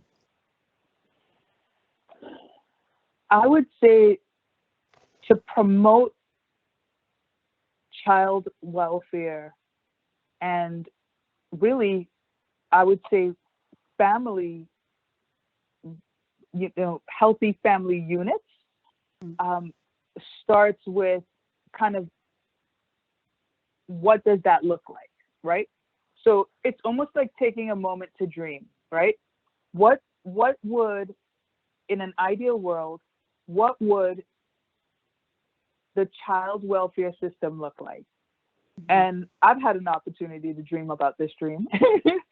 So I don't know, I would start with some sort of umbrella agency where all the best policies are on the table, right? And we as an agency or agents of change would look to those best policies and start implementing them from the highest level possible. And of course, from the grassroots level as well, so we can meet in the middle. And what I mean by from the grassroots level as well, I mean, hey, why don't we give the information to the agencies instead of saying to the agencies, come up with an idea and we give you X, Y, Z dollars and cents to, you know, to put it into place. So again, we're both working from the top and the bottom and we meet in the middle. Now, what does that mean? It then means the kids that are in care, the kids who are in at-risk situations or just need that extra, you know, supportive adult, that mentor, that big brother, big sister type person in their life, right? They will now have a voice. They will now have someone that is present that can listen, a CASA type person who is actively, you know, trying to make what they want, just listening to them, what they want happen, right? Now, as agents of change, as if you take this charge, how do you make that happen on a day-to-day? And I think it really just starts with listening. So whether you're, you know, again, in administration or you're a direct care worker, right? You could be in a cab and you see, you know, a young person, I don't know, peddling for money. I don't know. This is, I know we're in 2021. How much of that do you see? I don't know. But let's say you do see that. It's about saying in that moment, I'm going to give that person not only direct eye contact, but direct information to get them what they need. So, you know, if you're on the train or you're in a cab and you say, okay, what can I provide to this person? Maybe you have a bag of granola in your bag and you say, okay, well, you know, here's something to eat. And by the way, here's my card. Contact me and I'll get you information about a place that you can stay in your local community, or I'll try to get you any resources that I can. How can I help you, right? So that they feel seen, that they are not just a statistic to you. And I think that breaking that kind of like, again, breaking through that glass, that kind of ice that you know, no one cares, right? Breaking through all of that in that moment is a great first step, right? Yep. In terms of how to make it happen on a policy level, I think again, you know, the work has been done, you know, and there continues to be policies that are being implemented day over day over day. The question is, how do we get the information out there again to that grassroots level? And I think that's the biggest piece that's missing. You know, if I'm a social worker working, let's say, that 9 to 5 or that, 12-hour shift at, the nighttime shift at my local group home, how does that person feel connected to the larger struggle? How do they not become desensitized because they're, overburdened with, 60 cases and they got to, write one thing into each case per week kind of thing? How does it stop being about that young person, that child, and become, oh, let me just write something in the case file, right? We have a lot of moments in between, and if we can catch that, social worker, that care worker before they become desensitized, that's the key, and the fact that we're here on this call means that you guys are forward thinking and you're willing to do the work, and you're not disillusioned yet. But for those that are disillusioned, I think you can start there as well. How do we get them back to, why did I begin this? Why did I start this work in the first place? And get them reignited into the struggle and why it's so important. And more importantly, again, having the voices of those young people and children heard will create all the information and additional information that you'll need to go from there. Right. So I'm going to try and squeeze in one more question, one last question, because Okay. that the conversation around resilience versus grit, is sort of taken on in the Q&A, and so we have questions here around. You talked about not wanting to use the word resilience. If you could give an example of where in your life where it didn't do justice, but rather grit did use justice. So the questions revolved around that. Okay, an example. Sure. Yes. So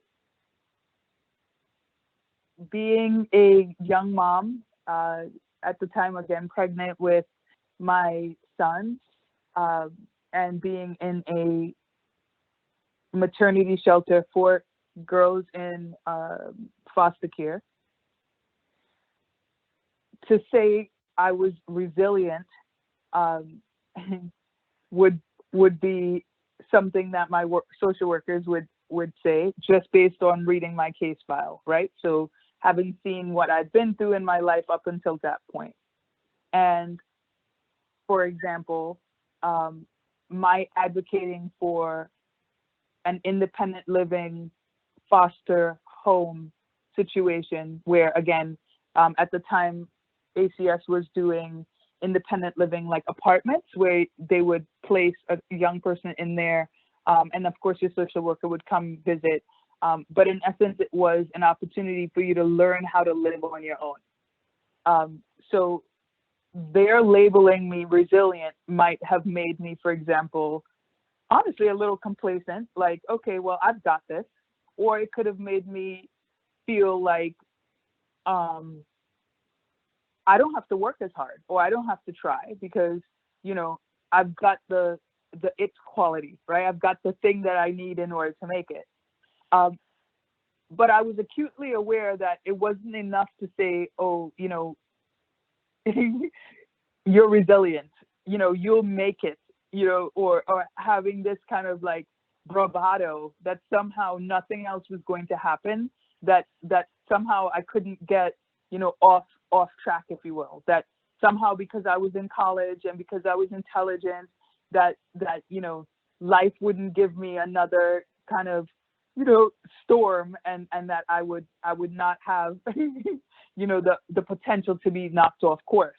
And so when I say grit, again,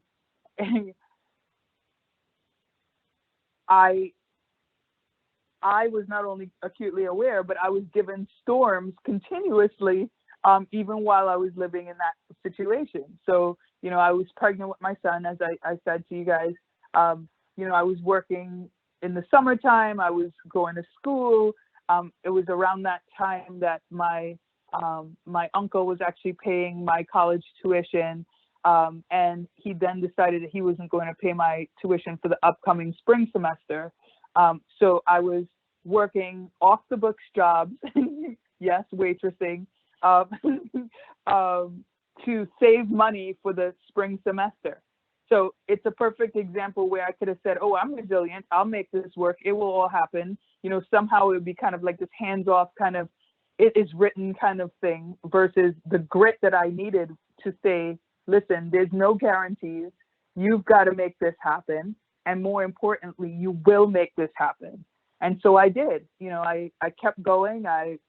Around that time was, again, paired with that legal aid lawyer. I had saved enough money to cover my tuition for the spring semester. So again, I had to continuously make those things happen for myself, versus kind of, again, taking that back seat. Hey, I've got the resilience factor, the labels on my forehead, approach to my life. Well, on that very high note, I'd like to thank you so much, Daniela, for your time. We have learned a lot from you in this short period of time. We wish you success in everything that you continue to do in your life, and good luck with the baby, and good luck to the two kids. The young adults, I have to say. Wish you the very best. So thank you so much, And, again, we learned so much from you today. And the biggest takeaway, I think, for me anyway, is grit. So thank you for that insight. And now I'd like to hand it over to Jennifer Thompson. Thank you, everyone. Thank you so much. And thank you all for having me today. It has been inspiring to listen in on the grand challenges. I'm always energized when I hear people speak about them. And certainly I was blown away by our students today. You are incredible for sharing your personal experiences and your ideas. You are all far more poised and positioned and prepared than I ever was at your age. And it is just so incredibly reassuring that our profession and moreover, our communities are in great hands with all of you leading the way. The grand challenges shape and drive the work that we do at NASW New Jersey and your professional association. Advocacy is at the core what we do, and it's my pleasure to introduce to you our national president, Dr. Mitt Joyner, who will share more about this and our calling to you. She is an advocate and a passionate voice leading our profession, and it's my pleasure to introduce Dr. Joyner to you all today. Dr. Joyner, welcome to New Jersey virtually. Thank you. Thank you. I hope you all can hear me. Good, good. We can. Well, this has been a great program. I know all of you are anxious to get started. And so let me just remind us that that's what social workers do, that they take action. And it's time to take action. We've heard so many different things, from criminal justice reform to reimagining all of social work. So I'd like you to think about reimagining NASW. I came into social work, and I want to tell you a little story. I came into social work when I was about 16 years of age. I was working as a candy striper. My mother made me go to the local hospital and work because she believed that all of her children had to find their purpose in life so that they knew where they were going, that we can't waste our time. I hated it. I absolutely did not want to go, but I had to go until I found my purpose in life. And I knew that my purpose was not to be a nurse or a doctor or work in the healthcare system. So how was I going to get out of being a candy striper until I found my purpose? And then one day there was a horrific accident. A young boy was hit by a car, and we already knew coming in, the ambulance already radioed that he's not going to make it. And in came a woman with a white coat, and she immediately said, when the child comes in, he's to go to this part of the ER room. His parents are go to the left. The person who hit the child is also coming. They're to go to the right. Everyone else, make sure they stay in the waiting room. And when I saw that woman, and I saw doctors, nurses, no one questioned, everyone listened, and everyone did what that woman said. And I said to myself, who is that? Well, someone let me know that she is the social worker for the hospital. And I knew at that moment in time that I wanted to be a social worker. At that moment, I ran home and I told my mother what I wanted to be. And my mother kind of informed me because she knew of Janet Robinson, who she was. But the one thing that Janet Robinson doesn't know, or maybe she knows because I mention this so often, that she impacted my life that day because she was able to take action. She didn't stop. She didn't hesitate. She just spoke out what needed to happen at a time that was going to be a hard time in a couple's life because they were going to lose their son. But that didn't stop her. She took the action that was needed. And I knew that that's what I wanted to do. I wanted to take problems and help solve them. And I wanted to be able to do that immediately. And so I dedicated myself to become a social worker. There was another time when I was at Howard University School of Social Work. And at that time, social work students were allowed to get food stamps.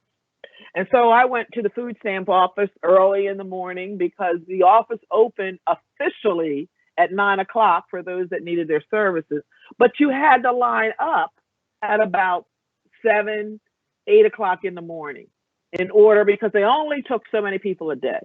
So I lined up because the office was not that far from my apartment, and I was about 4th in line. But ahead of me stood an elder who had legs that were swollen. Her feet were swollen, and she had a brown paper bag full of papers.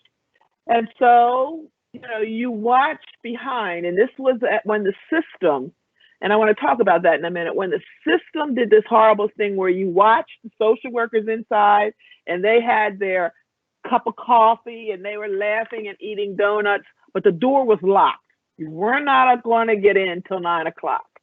Well, at 9 o'clock, the doors opened, they handed out papers, and you had to fill out this paper in order to get your food stamps, or at least to get into the process.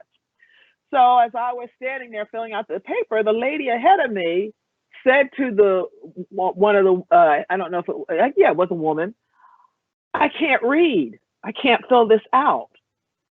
And the woman looked at her and said, "Well, you're going to need to, do you have anybody with you?" She said, "No." And she said, "Well, then you're going to take this paper home and come on back because it has to be filled out." And she said, "No, but when I did, I brought all my papers and all my receipts with me." And the lady still said, "No, you're going to need to take that home and have it filled out. We don't do that here." Well, I said, "Excuse me," to the lady, "give me your papers. I'll fill out that application." And I started. Sure enough, she had her electric receipts, her rent receipts, all the things that she needed to have. And I was there getting all of her papers in order, writing it all down so that she could keep her place in line. Well, out of the office came the director of the agency and pulled me out of line and said, "What is your name? Are you related to her?" And I'm like, "No, I'm not." And I told them my name, and they're like, "You cannot." And I'm like, "Why?" And they're like, "Because she needs to go home and have someone fill it out." And I looked at her and said, "I'm going to fill out these papers." And she again looked and tried through that intimidation. "Well, you know what?" And I said, "You know what? My name is Mildred Carter, and I am studying to be a social worker. I'm in the MSW program at Howard University. And when I graduate, I'm going to come back and take your job so that you never, ever do that to an individual again." Everybody got quiet. No one said anything. They took me out of line to get my papers processed and get me out of the office. But they also took that lady whose legs were swollen. They took her paperwork. That's what social workers do. They take action. They don't wait. They're risk takers. And far too often, I think sometimes we get into this law of academia where we process things and we have to think about them. And yes, process is part of social work, but you don't process and reprocess and reprocess. You take the risk and implement change. And today I heard some young people talk about and identify problems that they see. And I urge them to go and take the change that they need to take. You know, education really belongs to students and to young people. If you look at most of the change processes that have occurred, the civil rights movement, all of those, it was young people who took the energy. If you looked at this summer, 1.5 million people, because George Floyd was murdered by a police officer in 8 minutes and 46 seconds, and we all witnessed, it was young people that took to the streets. And yes, they brought others with it, but it was young people. So the future is in your hands. What I want to say to you is, yes, there's a lot of systems, and systems are very slow to change. But I want to remind you all that systems are made up of people. That's what systems are. They're people, and we can replace and change those people. You're seeing that happen right now through the Biden administration, changing people, changing the guard, and making a better system. So don't always, because sometimes we get into, well, the system won't let me do it. Yes, it will. if you demand that the system change, I need you as members of the social work profession to always, just like the previous speaker said, remember your passion. Write it down. Write it down and stick it somewhere in a nice box and go back and look at it from time to time. Why did you come into the profession of social work? Has it gotten better? If it hasn't, what are you going to do to make it better? Oftentimes, as a leader of NASW, people will say, well, what does NASW do for me? And I go back to my JFK quote. What can you do for NASW? Because you are the volunteers. You determine the direction that we take. You determine how we spend our dollars. You determine the programs that we have, the advocacy plans, and who we go on to the Hill. You know, I just got a call last night that the George Floyd bill is being pushed by the House, which is a really great thing. But we're going to need you all to call once it gets to the Senate and demand that the 2 senators from your state demand that they pass that legislation. I do know that timing is everything, and there's no question in my mind that they want to get out something before the anniversary of George Floyd's. Now, that is those that are in power. Remember, it's a delegate, 50. So we need people to cross over.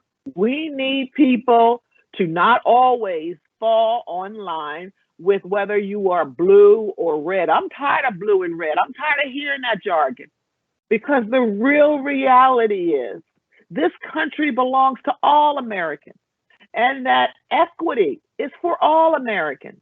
And unless we say, and we say to the blue, the red, the purple, whatever it is, that everybody has the right to reach their fullest potential. And that social workers, yes, we're abolitionists. I'll say it. Social workers should work themselves out of a job. We should not want someone coming to see us with the same issue year after year after year. We want people to be able to learn how to navigate the systems for them, and they have the power to do it. We are not the voice for the voiceless. We are the voice for those whose voice rarely gets heard by others. So what I ask you to do is to think. When I left Howard, I thought about what I wanted to do, but actually it was imposed by the university. At that time, every class, law school, med school, school of social work, divinity school, undergrad, every graduate school, we all had to take a pledge, the same pledge for each class. And our class pledge was to eradicate racism in our lifetime. And I took that pledge, and I'm gonna be honest with you, to get out of school, to get my degree and go home, right? But that pledge has stayed with me throughout my career. Everything that I have done has been centered on eradicating racism. That we fail to discuss the human stain that gets us in trouble. The human stain when we do not understand that the one thing that we have going for us in our country is diversity. If we embrace diversity, we could be much stronger. We would help all races of people. It would be like pouring water into a tub. It would rise up and everyone would rise. Everyone would benefit. But because we have this fear, and I don't say we, because I don't have that fear, but because some people have that fear, they keep trying to poke holes or opening up that little tub spout to let water out. One of the most egregious things that is happening right now in America that every one of you has an opportunity to weigh in is voting suppression. We have 254 bills being introduced on the state to deny people their right to vote. And what can you do? You can march on your Capitol. You can write your senators and your representatives at the State House. You can remove them from office. Remember what I said about those systems? We can replace the people in charge. But we should not be saying in a country that says people are free that they don't have the right to vote. Georgia, who literally went from red to blue, elected 2 senators that allows us now to debate legislation. Look at what they've introduced and passed. They have introduced to remove Sunday voting, early voting, all of the voting spots. They are trying to a law that states you cannot bring water or food to anyone who is standing in line. That is happening in America.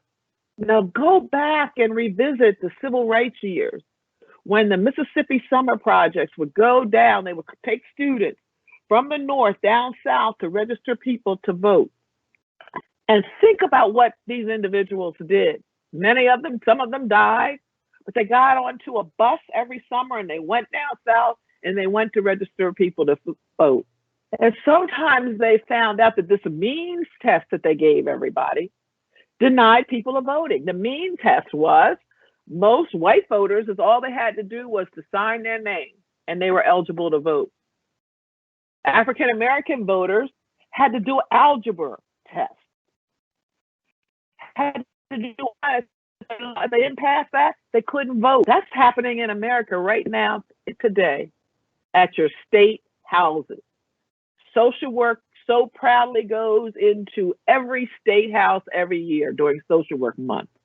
Every social worker across the United States, in Puerto Rico and Guam, should be telling their state legislators, don't you dare try to suppress a person's right to vote. And you heard an individual talk about those who are incarcerated not being able to vote. We need to change that too. Some states have. Florida did, but their governor stripped it away. There was a woman that I was talking yesterday on a call for criminal justice reform. And the leader of the agency said she's working with a woman who had been 44 years ago, was in jail. They gave her 4 years probation. Then once she was released, 4 years parole. But then once she was released from parole, 40 years of probation. 40 years. She's still on probation. 40 years, 44 years later. And they're trying to get Brian Stevenson to pick up these cases and to get things changed. We as social workers need to go and make changes in that area. 44 years, you make a mistake, and 44 years you're still reporting to someone? Now think about why. Because that's the slave mentality. We own you. Report in.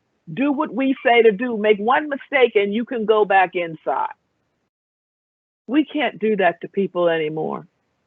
This is America. This is the country that not only your forefathers fought for, he was in World War II. My uncles were. Someone that I'm going to be talking about later today, Whitney Young, I looked at all the things that he has done. He was the president of NASW. He went to war. He came back, but he was a social worker. He demanded, advised President Nixon, President Kennedy, and President Johnson, demanded and had rules written for the voting rights legislation, orchestrated the March on Washington with 6 other people, one of the big 5. He did that as a social worker. He sat in the office that I sit in now from 69 to 71 and demanded that social workers deal with the social work renaissance, because that was the period during the civil rights movement. We're in a new renaissance. We are in a new renaissance because people, as well as the majority, are leading institutions. But we can't slip back because change is, as you know, a duck walk, 3 steps forward and 2 steps back. And we're moving to our 3 steps forward, but we take 1 step forward. And that's what I need you to do. You as the social worker. And I don't need you to wait until the day you graduate. No, You can begin to bring that change now. So today, write down your passion, write down your action step of what you're going to do. And I'm just going to steal from Michael Jackson. If you want to make a change, take a look in the mirror and make that change. That's what social workers do. Even when your voice is quivering and you're rocky, you speak for those who are not heard, and you demand that our system do better. There is a constitution that we live up to, and there is a code of ethics. Practice your social work code of ethics. And yes, I understand that we have people who are in all fields, but every social worker has to practice their code of ethics. If there's something that you disagree with, that is not your option. You cannot disagree with certain parts. I urge you to read the Code of Ethics once a year in its totality and answer the question, am I living up to the Code of Ethics? And if I'm not, what will I do to correct that error? I want to thank everyone for inviting me here today. This has been a great session, but it's only the beginning. It's only the beginning, because we have new trailblazers today. Those of you that have participated, who are going to blaze this world, not so much for yourself, but to bend that arc of justice towards equity for all. Thank you so much, everybody.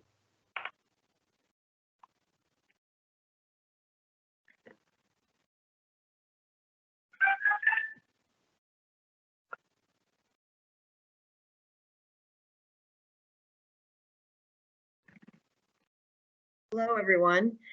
Wow, it's my honor to close our 2021 Dr. Paul Shane Policy Symposium. I'm leaving, as I'm sure many of you are, with Renaissance in one ear and grit in the other. So I just thank all the speakers, Dr. Richard Bars, Mildred Joyner, Daniela, the students, and all of their work, which was absolutely fantastic. A few housekeeping: the evaluation and the QR code will shortly be up on the screen. Please fill out the evaluation. It will stay up on the screen until about 1:15. We will also have a link in the chat that has if you can't access it with a QR code, we will have a link in the chat to the evaluation. Please fill it out. That is how you can download your certificate as well as your CEUs. I also want to just encourage everyone to please look at the link also in the chat of the student posters. The work is absolutely inspirational and inspiring, and to really take a minute or two to write a note to your peers, and for us, those of us who are already social work professionals, to really mentor the next generation and the incredible work that they're already doing. So again, my many thanks to you all. Have a wonderful day, and thank you for joining us.